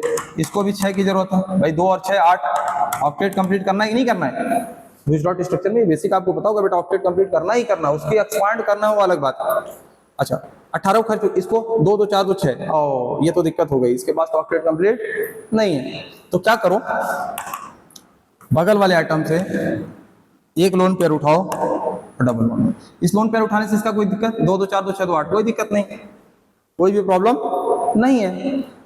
2 2 4 2 6 2 8 ऑक्टेट कंप्लीट हो। क्या ये स्ट्रक्चर सही है? तो आंसर है नहीं। क्यों नहीं सही है बेटा? सल्फर पे देखो कोई इलेक्ट्रॉन दिख रहा है अलग से, लोन पेयर दिख रहा नहीं। सल्फर के पास जब 0 लोन पेयर होता है तो 6 बॉन्ड बनाता है। अभी यही बात बताया था। तो क्या सल्फर के पास कोई लोन पेयर है? नहीं है। इसका मतलब ये कितने बॉन्ड बनाएगा? 6। अब 6 कैसे बना सकता है? जिससे ले लियो उससे नहीं, एक तो इससे ले लेगा, एक लोन पेयर इससे ले लेगा, मतलब शेयर्ड हो जाएगा। ठीक है, देखो 2 इलेक्ट्रॉन उठाओ, एक बॉन्ड बना दो, 2 इलेक्ट्रॉन इसका हटाओ, एक बॉन्ड बना दो। 1 2 3 4 5 6। सल्फर ने क्या किया है? 6 दूनी 12 इलेक्ट्रॉन रखा, तो सल्फर के लिए अलाउड है, 6 बॉन्ड बना सकता है। कोई लोन पेयर नहीं है तो अब देखो सबका ऑक्टेट भी कंप्लीट है, 2 2 4 2 6 2 8, 2 2 4, और इसका ऑक्टेट एक्सपांड भी है, तो ये सल्फर के लिए अलाउड होता है। ठीक है, क्लियर हो गया? लुईस डॉट स्ट्रक्चर थोड़ा सा समझ में आया? इसके अलावा थोड़ा बहुत और समझा दे रहे हैं, आइए देखते हैं। फास्फोरस के बारे में थोड़ा सा जान लो। जैसे फास्फोरस PCl3 के फॉर्म में एग्जिस्ट करता है, PCl5 के फॉर्म में एग्जिस्ट करता है ना, ये दोनों के फॉर्म में एग्जिस्ट करता है। तो कैसा स्ट्रक्चर होगा PCl3 का और PCl5 का? चलो देखते हैं। सबसे पहले PCl3 की बात कर लें, PCl3 की बात कर लेते हैं। तो इसका Q कितना होगा बेटा? बॉन्ड पेयर इलेक्ट्रॉन कितना होगा? लोन पेयर इलेक्ट्रॉन कितना होगा? ठीक है, ये जानने के लिए हम इसका एटॉमिक नंबर देखते हैं कितना है। फास्फोरस का होता है बेटा 15 और क्लोरीन का होता है 17। आपको पता होगा 2,8,5 लिख सकते हैं इसको क्या लिख सकते हैं 2,8,7 लिख सकते हैं। यानी फास्फोरस के पास 5 वैलेंस इलेक्ट्रॉन और क्लोरीन के पास कितने वैलेंस इलेक्ट्रॉन है 7। ठीक है ना। तो 7 × 3 21 और 5 कितना हो जाएगा बेटा 26 हो जाएगा। कितने हो जाएंगे 26। इसका क्यू आएगा। अभी कोई चार्ज स्टिल आया नहीं है, जब चार्ज आएगा तो ये बदलेगा, ये क्यू की वैल्यू थोड़ी बदलेगी। देखो अब क्या करें, सेंट्रल एटम को डिसाइड कर लें। आपको मालूम है कि सबसे ज्यादा इलेक्ट्रोनेगेटिव एलिमेंट फ्लोरीन होता है, फिर ऑक्सीजन होता है, फिर क्लोरीन होता है, उसके बाद ना कोई होगा। तो जब क्लोरीन के बाद सब होते हैं तो फास्फोरस का क्या होगा, क्लोरीन से इलेक्ट्रोनेगेटिविटी कम होगी। और दूसरी बात, नंबर में भी कम है, नंबर में भी फास्फोरस 1 है, क्लोरीन 3 है। अच्छा आप समझ गए। अब जितने भी कॉर्नर एटम है उसको सिंगल बॉन्ड से कनेक्ट कर लो। क्या किए, कनेक्ट कर दिए। अब कितने बॉन्ड पेयर हो जाएंगे 6। लोन पेयर इलेक्ट्रॉन कैसे निकालोगे बेटा, Q - 1 20 है ना, 26 - 6। अब इससे क्या करोगे, इसका आप ऑक्टेट कंप्लीट कर दो। देखो एक था 2 इलेक्ट्रॉन, 6 की जरूरत है, 6 तीनों को दे दी, 6 6 12 6 18। अब कितना बच गया 2, इससे पूछो जरूरत है 2 2 4 2 6, हाँ जरूरत है 2 8। ऑक्टेट इसका भी कंप्लीट हो गया। लेकिन खास बात यह है कि फास्फोरस के पास जब एक लोन पेयर होता है तो 3 बॉन्ड बनाता है, 1 2 3 और एक लोन पेयर। तो ये इसका स्ट्रक्चर सही है। क्या है बेटा, स्ट्रक्चर इसका सही है।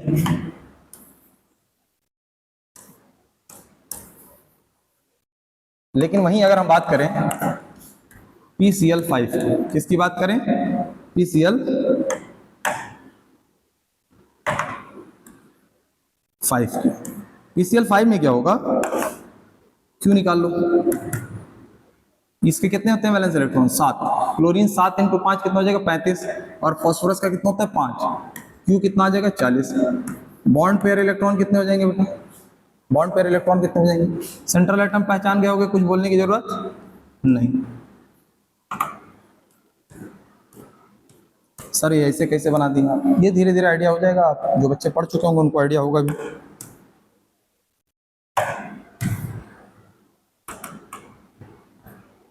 अच्छा 5 बॉन्ड बनाया ना, देखो फास्फोरस ने कितने एटम जोड़ोगे आप 5, Cl Cl Cl Cl Cl Cl, ठीक है।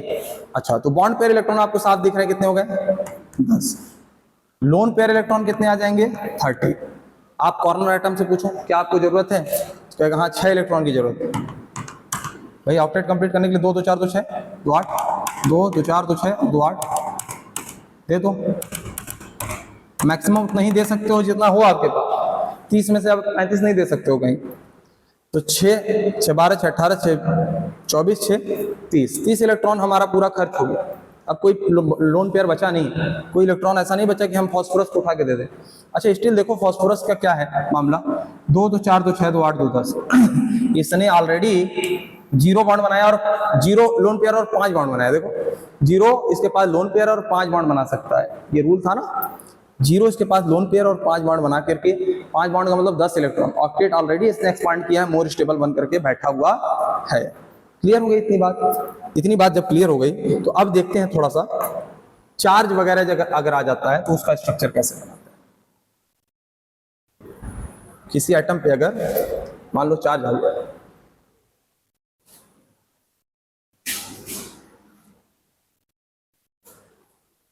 जैसे आपके पास एटम नहीं group of atom, nitrate, carbonate,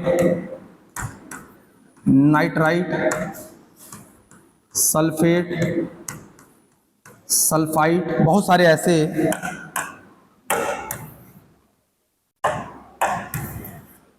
polyatomic अनायन होते हैं। अब बेटा पॉलीएटॉमिक अनायन समझ रहे होगे आप लोग। देखो एक होता है एटम, एटम क्या है जैसे हाइड्रोजन वगैरह है। एक हो गया मॉलिक्यूल या एलिमेंट, H2 हो गया। ये मॉलिक्यूल भी एलिमेंट भी, जैसे H2O, ये भी मॉलिक्यूल है, ये भी मॉलिक्यूल है। मॉलिक्यूल होने के लिए एक से ज्यादा एटम को जोड़ना जरूरी है, एलिमेंट होने के लिए सेम तरह का एटम जोड़ना जरूरी है। H2 Cl2 O2 N2 ये सब क्या है एलिमेंट। और कंपाउंड क्या होते हैं, 2 या 2 से ज्यादा एटम तो हो लेकिन अलग अलग तरह का एटम उसमें हो, मतलब 2 तरह के एटम दिखे, जैसे ऑक्सीजन और हाइड्रोजन, इसका मतलब ये कंपाउंड हो गया। इसी तरीके से H2SO4 ये क्या है बेटा, एक कंपाउंड है। क्यों, ऑक्सीजन भी है, सल्फर भी है, हाइड्रोजन भी है। वहीं N2 की बात कर लो तो क्या है बेटा, ये मॉलिक्यूल है लेकिन एलिमेंट है, कंपाउंड नहीं। कंपाउंड होने के लिए 2 या 2 से ज्यादा तरह का, ये सब बातें आप लोगों को पता होंगी। नाइट्रेट का स्ट्रक्चर देखा जाए, नाइट्रेट का स्ट्रक्चर देखा जाए, चलिए। NO3 माइनस, NO3 माइनस, इसका स्ट्रक्चर हम लोग देखते हैं। सबसे पहले क्या निकालना था? Q, फिर बॉन्ड पेयर इलेक्ट्रॉन, फिर लोन पेयर इलेक्ट्रॉन। Q कैसे निकलता है बेटा? बोलिए। Q निकलता है valence electron of all the atom, सारे एटम। ऑक्सीजन का 6 होता है, नाइट्रोजन के 5, इतना तो पता होगा। 6 3 18 और 5 23। लेकिन इस बार इस पे चार्ज है, अगर चार्ज है तो माइनस चार्ज को ऐड करते हैं और प्लस चार्ज को घटा देते हैं। तो 6 3 18 5 23 और माइनस 1 24, इसका मतलब इसका Q कितना आ जाएगा? 24। बॉन्ड पेयर इलेक्ट्रॉन कितने होंगे बेटा? बॉन्ड पेयर इलेक्ट्रॉन कितने होंगे? बॉन्ड पेयर इलेक्ट्रॉन आपके होंगे, आप सेंट्रल एटम बनाइए किसको? नाइट्रोजन। बाकी कॉर्नर एटम से आप सिंगल बॉन्ड से कनेक्ट कर दीजिए। कैसे पता सेंट्रल एटम? अब तो आप देख के समझ जा रहे होगे, ठीक है। बॉन्ड पेयर इलेक्ट्रॉन कितने होंगे? 6। लोन पेयर कितने बचेंगे बेटा? 18। कितने बचेंगे? 18। इन 18 से पूछो, इन कॉर्नर एटम से पूछो तुम्हारा ऑक्टेट कंप्लीट है? तो कहेगा नहीं, 2 ही इलेक्ट्रॉन है, हमको 8 की जरूरत है। तो क्या करो, इसको 6 दे दो। 18 में 6 गया 12 बचा। इसको भी कहेगा कि 6 की जरूरत है, दे दो। इसको भी कहेगा 6 की जरूरत है, दे दो। लेकिन किंतु परंतु बंधु, इन सबका ऑक्टेट कंप्लीट होने के बाद इसका तो रह गया। नाइट्रोजन के पास 2 2 4 2 6 इलेक्ट्रॉन, ऑक्टेट भी नहीं कंप्लीट है। अगर ऑक्टेट कंप्लीट नहीं है तो क्या करोगे? क्या करोगे? एक लोन पेयर उठाओ और डबल बॉन्ड बनाओ, काम चलाओ, ठीक है, हो गया। लेकिन बात यह है कि इस पे एक माइनस चार्ज है। अब ये माइनस चार्ज पूरे ग्रुप पे था, तो एटम अगर देखा जाए इंडिविजुअल स्ट्रक्चर बनाने के बाद किसी एटम पे होगा, इस पे होगा, इस पे होगा, इस पे होगा, इस पे होगा, किस पे होगा? तो बेटा बात यह है कि जो कॉर्नर एटम होता है नेगेटिव चार्ज वहां जाता है, जो सेंट्रल एटम होता है उस पर पॉजिटिव चार्ज होता है। नेगेटिव चार्ज कॉर्नर एटम पे होता है, पॉजिटिव चार्ज सेंट्रल एटम पे होता है। अब बात यह है कि सर इसको नेगेटिव दें, इसको दें, इसको दें, किसको दें? तो प्रॉब्लम ये आपकी बहुत बड़ी है। इसको आप मान लो 1, इसको मान लो 2, इसको मान लो 3 और इसको मान लो 4। अब ये जो कॉन्सेप्ट हम सिखाने जा रहे हैं, इसमें बच्चे थोड़ा कंफ्यूज होते हैं, परेशान होते हैं, लेकिन एक बार कॉन्सेप्ट सीख लो, उसके तुरंत बाद हम आपको ट्रिक बताएंगे, आपको कॉन्सेप्ट लिखने की भी जरूरत नहीं पड़ेगी। हौसला नहीं खोना बेटा। हाँ, वैसे तो आप लोग ये सब बहुत ईजी होगा कुछ बच्चों के लिए, और कुछ बच्चे क्या होते हैं इसमें परेशान होते हैं, कोई परेशानी की बात नहीं।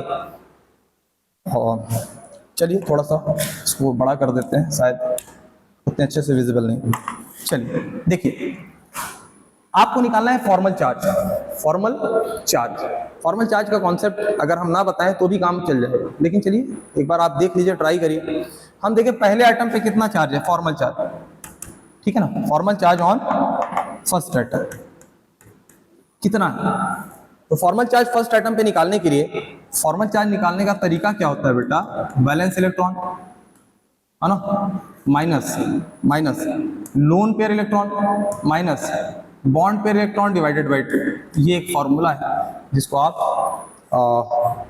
याद कर सकते हैं। वैसे याद करने की जरूरत नहीं पड़ेगी, अभी हम आपको एक ट्रिक बताएंगे जिससे सारा फॉर्मूले का ऑपरेशन हो जाएगा। फॉर्मूला मतलब जो ये आपका फॉर्मूला चार्ज है फर्स्ट एटम पे, है ना, वो कितना है? तो वैलेंस इलेक्ट्रॉन कितने होते हैं ऑक्सीजन के? 6 माइनस लोन पेयर इलेक्ट्रॉन है कितना? 6 माइनस बॉन्ड पेयर इलेक्ट्रॉन कितने हैं? 2 डिवाइडेड बाय 2। देखो valence electron minus lone pair minus bond pair divided by 2। तो पहले एटम पे कितना चार्ज निकल के आया? -1। यानी ये माइनस चार्ज दिख रहा है, जो हो सकता है यहाँ हो। अच्छा और पे देख लो, दूसरे एटम्स पे भी देख लो बेटा। ये तो पहले एटम की बात हो गई। अब हम बात करेंगे formal charge on second atom.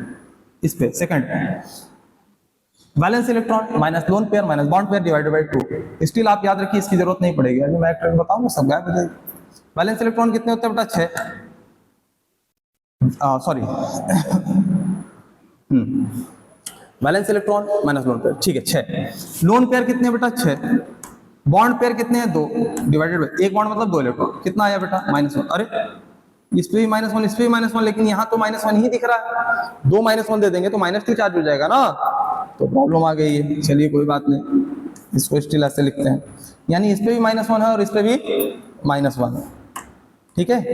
तीसरे पे आ जाइए, चलिए तीसरे formal charge on third atom. Valence electron 6 minus lone pair electron कितने हैं 4 minus bond pair 2 2 4 divided by 2, इस पे तो चार्ज 0 आ गया। चलिए कोई बात नहीं, बहुत अच्छी बात है।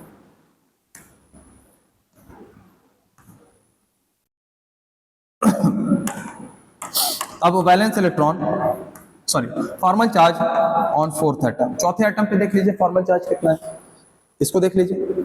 अच्छा वैलेंस इलेक्ट्रॉन नाइट्रोजन के कितने होते हैं 5 माइनस लोन पेयर कोई है नहीं 0, बॉन्ड पेयर है 2 2 4 2 6 2 8, 4 बॉन्ड बनाया ना, यानी 8 इलेक्ट्रॉन बैलेंस होगा डिवाइडेड बाई 2।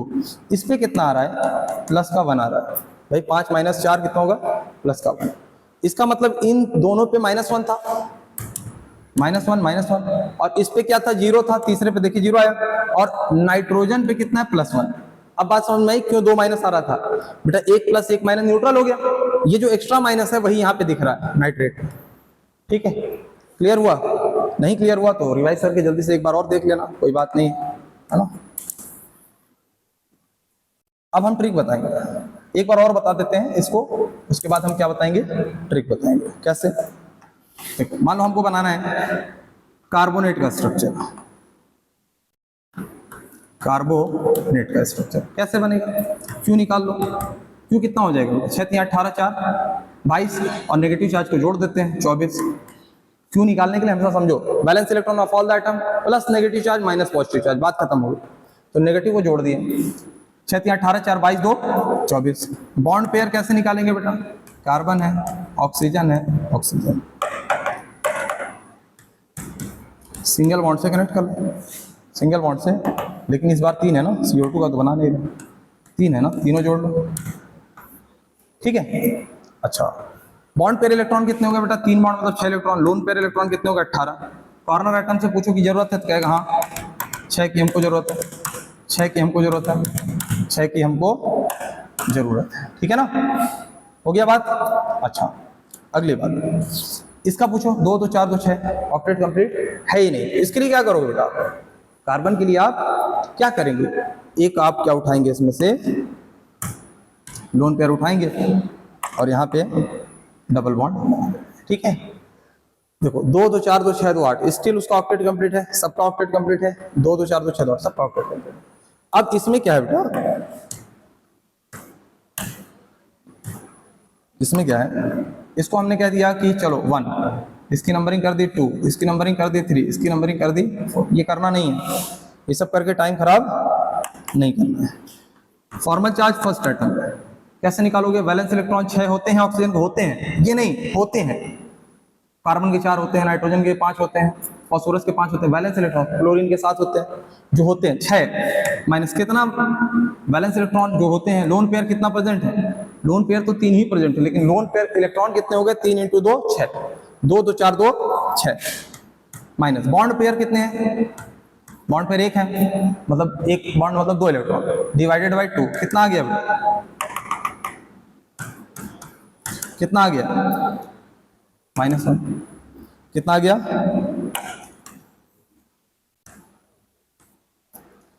अच्छा चलो कोई बात नहीं। यहाँ पे second atom formal charge on second atom, valence electron 6 होते हैं, 6 सॉरी वैलेंस इलेक्ट्रॉन 6 होते हैं, लोन पेयर इलेक्ट्रॉन 6 हैं divided minus bond pair electron divided by 2। ठीक है, कितना आ गया -1। परेशान होने की जरूरत है नहीं, इसको करना है नहीं, बस कॉन्सेप्ट सीखने के बाद ट्रिक सीखने में अच्छा लगता है। ठीक है, यानी माइनस चार्ज यहाँ भी दिख रहा है, इस पे आप देख लो formal charge on third atom, valence electron 6 होते हैं। ठीक है, लोन पेयर इलेक्ट्रॉन 4 हैं 2 2 4, बॉन्ड पेयर इलेक्ट्रॉन 4 हैं डिवाइडेड बाई 2 कितना आ गया 0। ठीक है, formal charge on fourth atom, इस पे देख लो वैलेंस इलेक्ट्रॉन 4 होते हैं, लोन पेयर 0 है, बॉन्ड पेयर 8 है, 2 2 4 2 6 2 8 डिवाइडेड बाई 2 कितना आ गया 0 0। ठीक है ना, कितना आ गया 0। अब यहाँ पे तो 1 माइनस दिख रहा है, चलो यहाँ पे तो 1 माइनस दिख रहा है, इस पे 0 दिख रहा है, इस पे 0 दिख रहा है। ठीक है, ठीक है, चलिए अब हम आपको एक ट्रिक बताते हैं। देखो जैसे ये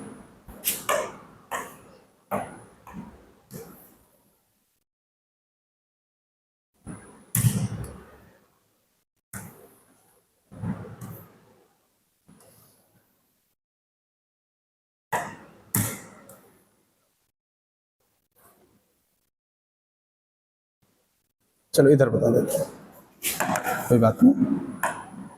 जैसे मान लो आपने स्ट्रक्चर बनाया था carbon double bond oxygen, single bond oxygen, single bond oxygen, किसका स्ट्रक्चर बना रहे थे? कार्बन का। तो इसके पास कितना लोन पेयर था बेटा? इसके पास कितना था? इसके पास कितना था? इसके पास 0 था। लोन पेयर है ना, ऐसे ही तो स्ट्रक्चर बनाए थे रफ। पहले हमको चार्ज कैसे निकालना है? ऐसे नहीं निकालना है, ऐसे निकालोगे तो बहुत टाइम लगेगा, ठीक है। हमको कैसे निकालना है? आपको हर एक जगह पे इमेजिनरी एक गोला बना लेना है, यहाँ यहाँ यहाँ और यहाँ, ऐसे इमेजिन कर लेना, ठीक है। कर लोगे आप? देखो सबसे पहले यहाँ पे आपने इमेजिनरी एक क्या बनाया? सर्कल बना लिया, ठीक है। इस सर्कल में कितने इलेक्ट्रॉन है? 2, 2 4, 2 6। और ये जो बॉन्ड है ना, एक इलेक्ट्रॉन इसके पास है, एक इलेक्ट्रॉन समझो इसके पास। इस तरीके से सोचना है, 2, 2 4, 2 6 और 1 7। अच्छा, वैलेंस इलेक्ट्रॉन होते कितना है? 6। और इसके पास इलेक्ट्रॉन सर्कल में कितना है? 7। बताओ कितना चार्ज आया? -1 आया ना। यहाँ पे भी देख लो, होते कितने हैं वैलेंस इलेक्ट्रॉन? 6। सर्कल में कितने आ गए? 7। कितना आएगा? -1। यहाँ पे आप करके देख लो, वैलेंस इलेक्ट्रॉन 6 होते हैं, इस सर्कल में 2, 2 4, 2 6 है, तो कितना आएगा? 0। और यहाँ पे करके देख लो, वैलेंस इलेक्ट्रॉन 4 होते हैं कार्बन के, इस सर्कल में 1 2 3 4 इलेक्ट्रॉन है, यानी चार्ज 0। तो आपको ये पता चला कि इमेजिन करके ही तुरंत चार्ज निकाला जा सकता है। इस कॉन्सेप्ट की जरूरत आपको फिलहाल नहीं, ठीक है ना। तो अब स्ट्रक्चर बनाना आप इसका भी सीख गए। चलिए हटाते हैं इसको।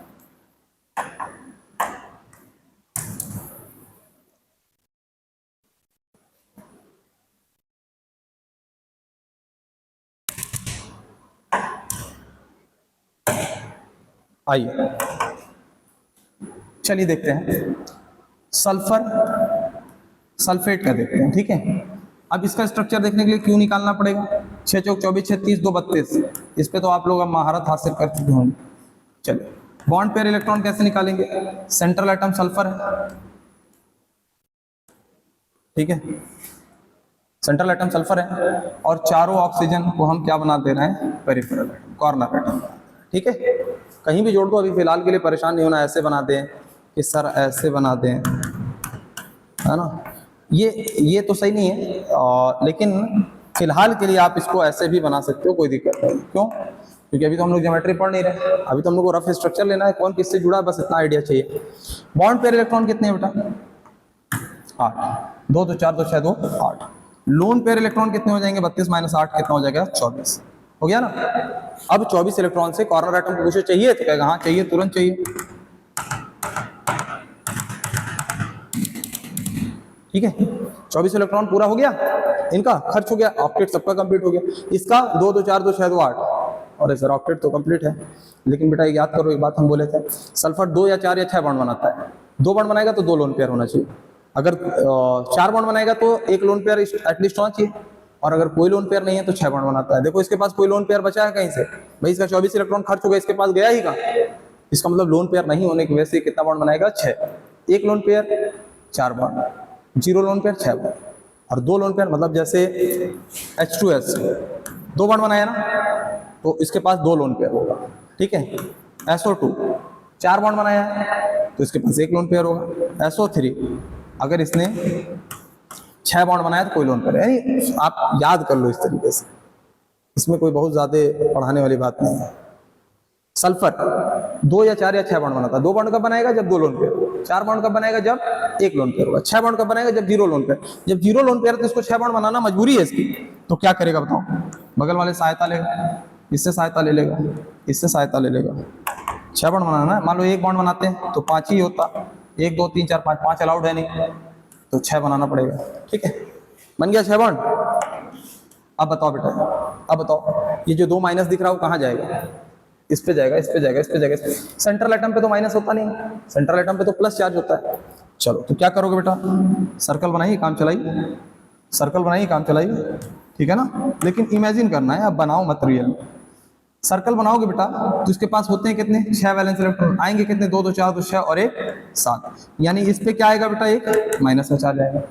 यहाँ भी सर्कल बना के देख लो, वैलेंस इलेक्ट्रॉन 6, इस सर्कल में कितने आएंगे? 7, कितना आएगा? -1। यहाँ भी एक सर्कल बना के देखो, वैलेंस इलेक्ट्रॉन कितने होते हैं ऑक्सीजन के? 6। आएगा कितने? 1 2 3 4 5 6, 6 माइनस 6 0। वैलेंस इलेक्ट्रॉन 6 आएगा कितना इस सर्कल में? 6, 6 माइनस 6 0। इसके सल्फर के भी वैलेंस इलेक्ट्रॉन 6 होते हैं। आप ऐसे सर्कल बना के देख लो, 1 2 3 4 5 6, सर्कल में कितने इलेक्ट्रॉन आ गए? 6, 6 माइनस 6 0। यानी जो माइनस चार्ज दिख रहा है आपको वो कहाँ कहाँ होगा बेटा? एक तो माइनस इस पे होगा और एक माइनस इस पे होगा, 2 माइनस आपको यहाँ पे दिख रहे हैं। होप आपको अच्छे से समझ में आया होगा। ठीक है, क्लियर है? आइए अब लास्ट एक आध ऐसे ही ले लेते हैं, अब तो आपको समझ में आ चुका है। जैसे मैग्नेट आयन ले लीजिए, चलिए MnO4 माइनस। आपकी जानकारी के लिए बता दें, मैंगनीज का जो वैलेंस इलेक्ट्रॉन होता है वो फिलहाल के लिए आप 7 ले लीजिए। ठीक है, कितना ले लीजिए? 7। मैंगनीज सर मेटल है और ऑक्सीजन नॉन मेटल है सर, इसको आयनिक बॉन्ड बनाना चाहिए। ये कोवेलेंट बॉन्ड बनाया क्या? तो हाँ, ऐसा है कि इसने कोवेलेंट बॉन्ड बनाया बेटा। क्यों बनाया है कोवेलेंट बॉन्ड? क्योंकि जब आप इसका आगे ऑक्सीडेशन नंबर पढ़ोगे तो इसका +7 आएगा, +7 आएगा। और एक रूल है कि जितना ज्यादा ऑक्सीडेशन नंबर होगा उतना ज्यादा उसमें क्या हो जाएगा बेटा? कोवेलेंट कैरेक्टर आ जाएगा। तो इतना ज्यादा इसका कोवेलेंट कैरेक्टर आ जाता है कि ये 50% से ज्यादा हो जाता है, यानी आयनिक बॉन्ड रहता ही नहीं है। तो metal non metal ionic bond बनना चाहिए। तो डी ब्लॉक के कुछ ऐसे भी मेटल हैं जो आपको कोवेलेंट बॉन्ड बना करके रहते हैं, क्योंकि उनका ऑक्सीडेशन नंबर ज्यादा हो जाएगा। अच्छा चलो ठीक है, उस पर आएंगे। फिलहाल आप जो सीखे हो उस पर आओ, ज्यादा ऐसी चीजों पे ना जाओ जिससे परेशानी आपकी बढ़ जाए। देखिए सबसे पहले क्यों निकालिए? मैग्नेट का हमको स्ट्रक्चर बनाना है। हमने बता दिया कि भाई मैंगनीज का वैलेंस इलेक्ट्रॉन 7 होता है। अब कैसे होता है? आप कॉन्फ़िगरेशन लिखोगे -2 p6 3s2 3p6 4s2 3d 5 जो भी।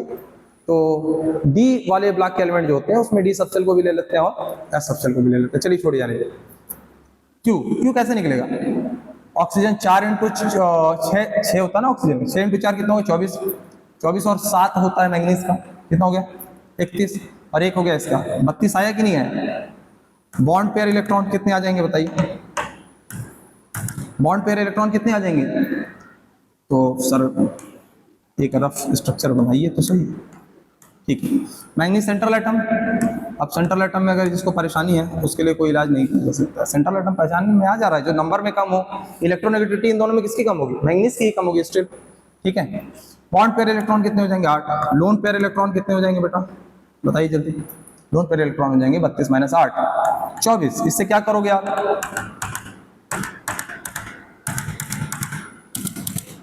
भाई 2 था, 6 की जरूरत थी, सबको 6 की जरूरत थी, दे दी। 6 12 6 18 6 22 6 24 6 12 18 24 24 का 24 खर्च हो गया। इसके पास कुछ बचा क्या? 2 2 4 2 6 2 8, यानी इसने 4 ही इलेक्ट्रॉन इसके पास दिख रहा है। मैंगनीज 7 बॉन्ड बनाता है, 7 बॉन्ड बनाता है जब उसके पास लोन पेयर नहीं होता। ये एक्स्ट्रा बता दे रहा है। मैंगनीज कितने बॉन्ड बनाएगा? 7। बनाया कितना है? 4। क्यों बेटा? क्योंकि इसके पास वैलेंस इलेक्ट्रॉन 7 होते ही है, तो 7 बॉन्ड बनाएगा। अगर नहीं 7 बॉन्ड बनाता तो इसके पास लोन पेयर दिखना चाहिए। लोन पेयर कुछ नहीं दिख रहा है, इसका मतलब सल्फर की तरह इसको भी याद कर लो। ये मैक्सिमम कितना बॉन्ड बनाता है? 7। ठीक है, ये बहुत ज्यादा जरूरत की चीज है, याद कर लेना। 7 बॉन्ड बनाने के लिए क्या करेगा?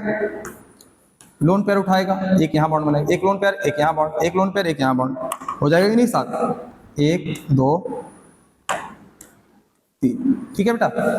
अब देखो कि माइनस चार्ज इस पे होगा, इस पे होगा, इस पे होगा, इस पे बेटा इस पे तो हो ही नहीं सकता, सेंट्रल एटम है, कॉर्नर एटम पे होगा। सर्कल बनाओ, काम चलाओ, सर्कल बनाओ। बोलो बेटा, होता कितना? 6। आएगा कितना सर्कल में? 2 2 4 2 6 और 1 7, यानी कि एक इलेक्ट्रॉन एक्स्ट्रा। जब ज्यादा रहेगा तो माइनस देना, कम रहेगा तो प्लस देना, बात करो। होता कितना? 6 2 2 4 2 6। होता कितना? 6 2 2 4 2 6। होता कितना है? 6 2 2 4 2 6। समझ में आ रहा है? होता कितना है? 7 1 2 3 4 5 6 7। इसका मतलब ये वाला स्ट्रक्चर इसका सही हो जाएगा। तो लुईस डॉट स्ट्रक्चर में आप थोड़ा बहुत जो भी हम जरूरत की चीजें थी रेडॉक्स रिएक्शन में, क्योंकि स्ट्रक्चर बनाना पड़ जाता है। आपको ऑक्सीडेशन नंबर निकालना है तो हर समय फॉर्मूले से काम नहीं चलता है। हाँ, कभी कभी स्ट्रक्चर भी आपको बनाना पड़ेगा, तो उसके लिए लुईस डॉट स्ट्रक्चर की ज़्यादा ज़रूरत थी और हम नहीं चाहते हैं कि कोई पॉइंट छोड़ा जाए। इस वजह से जो भी बेसिक ज़रूरत थी उतना हमने दे दिया, ताकि आप पढ़ते रहें, आगे अपना प्रैक्टिस करते रहें। Thank you.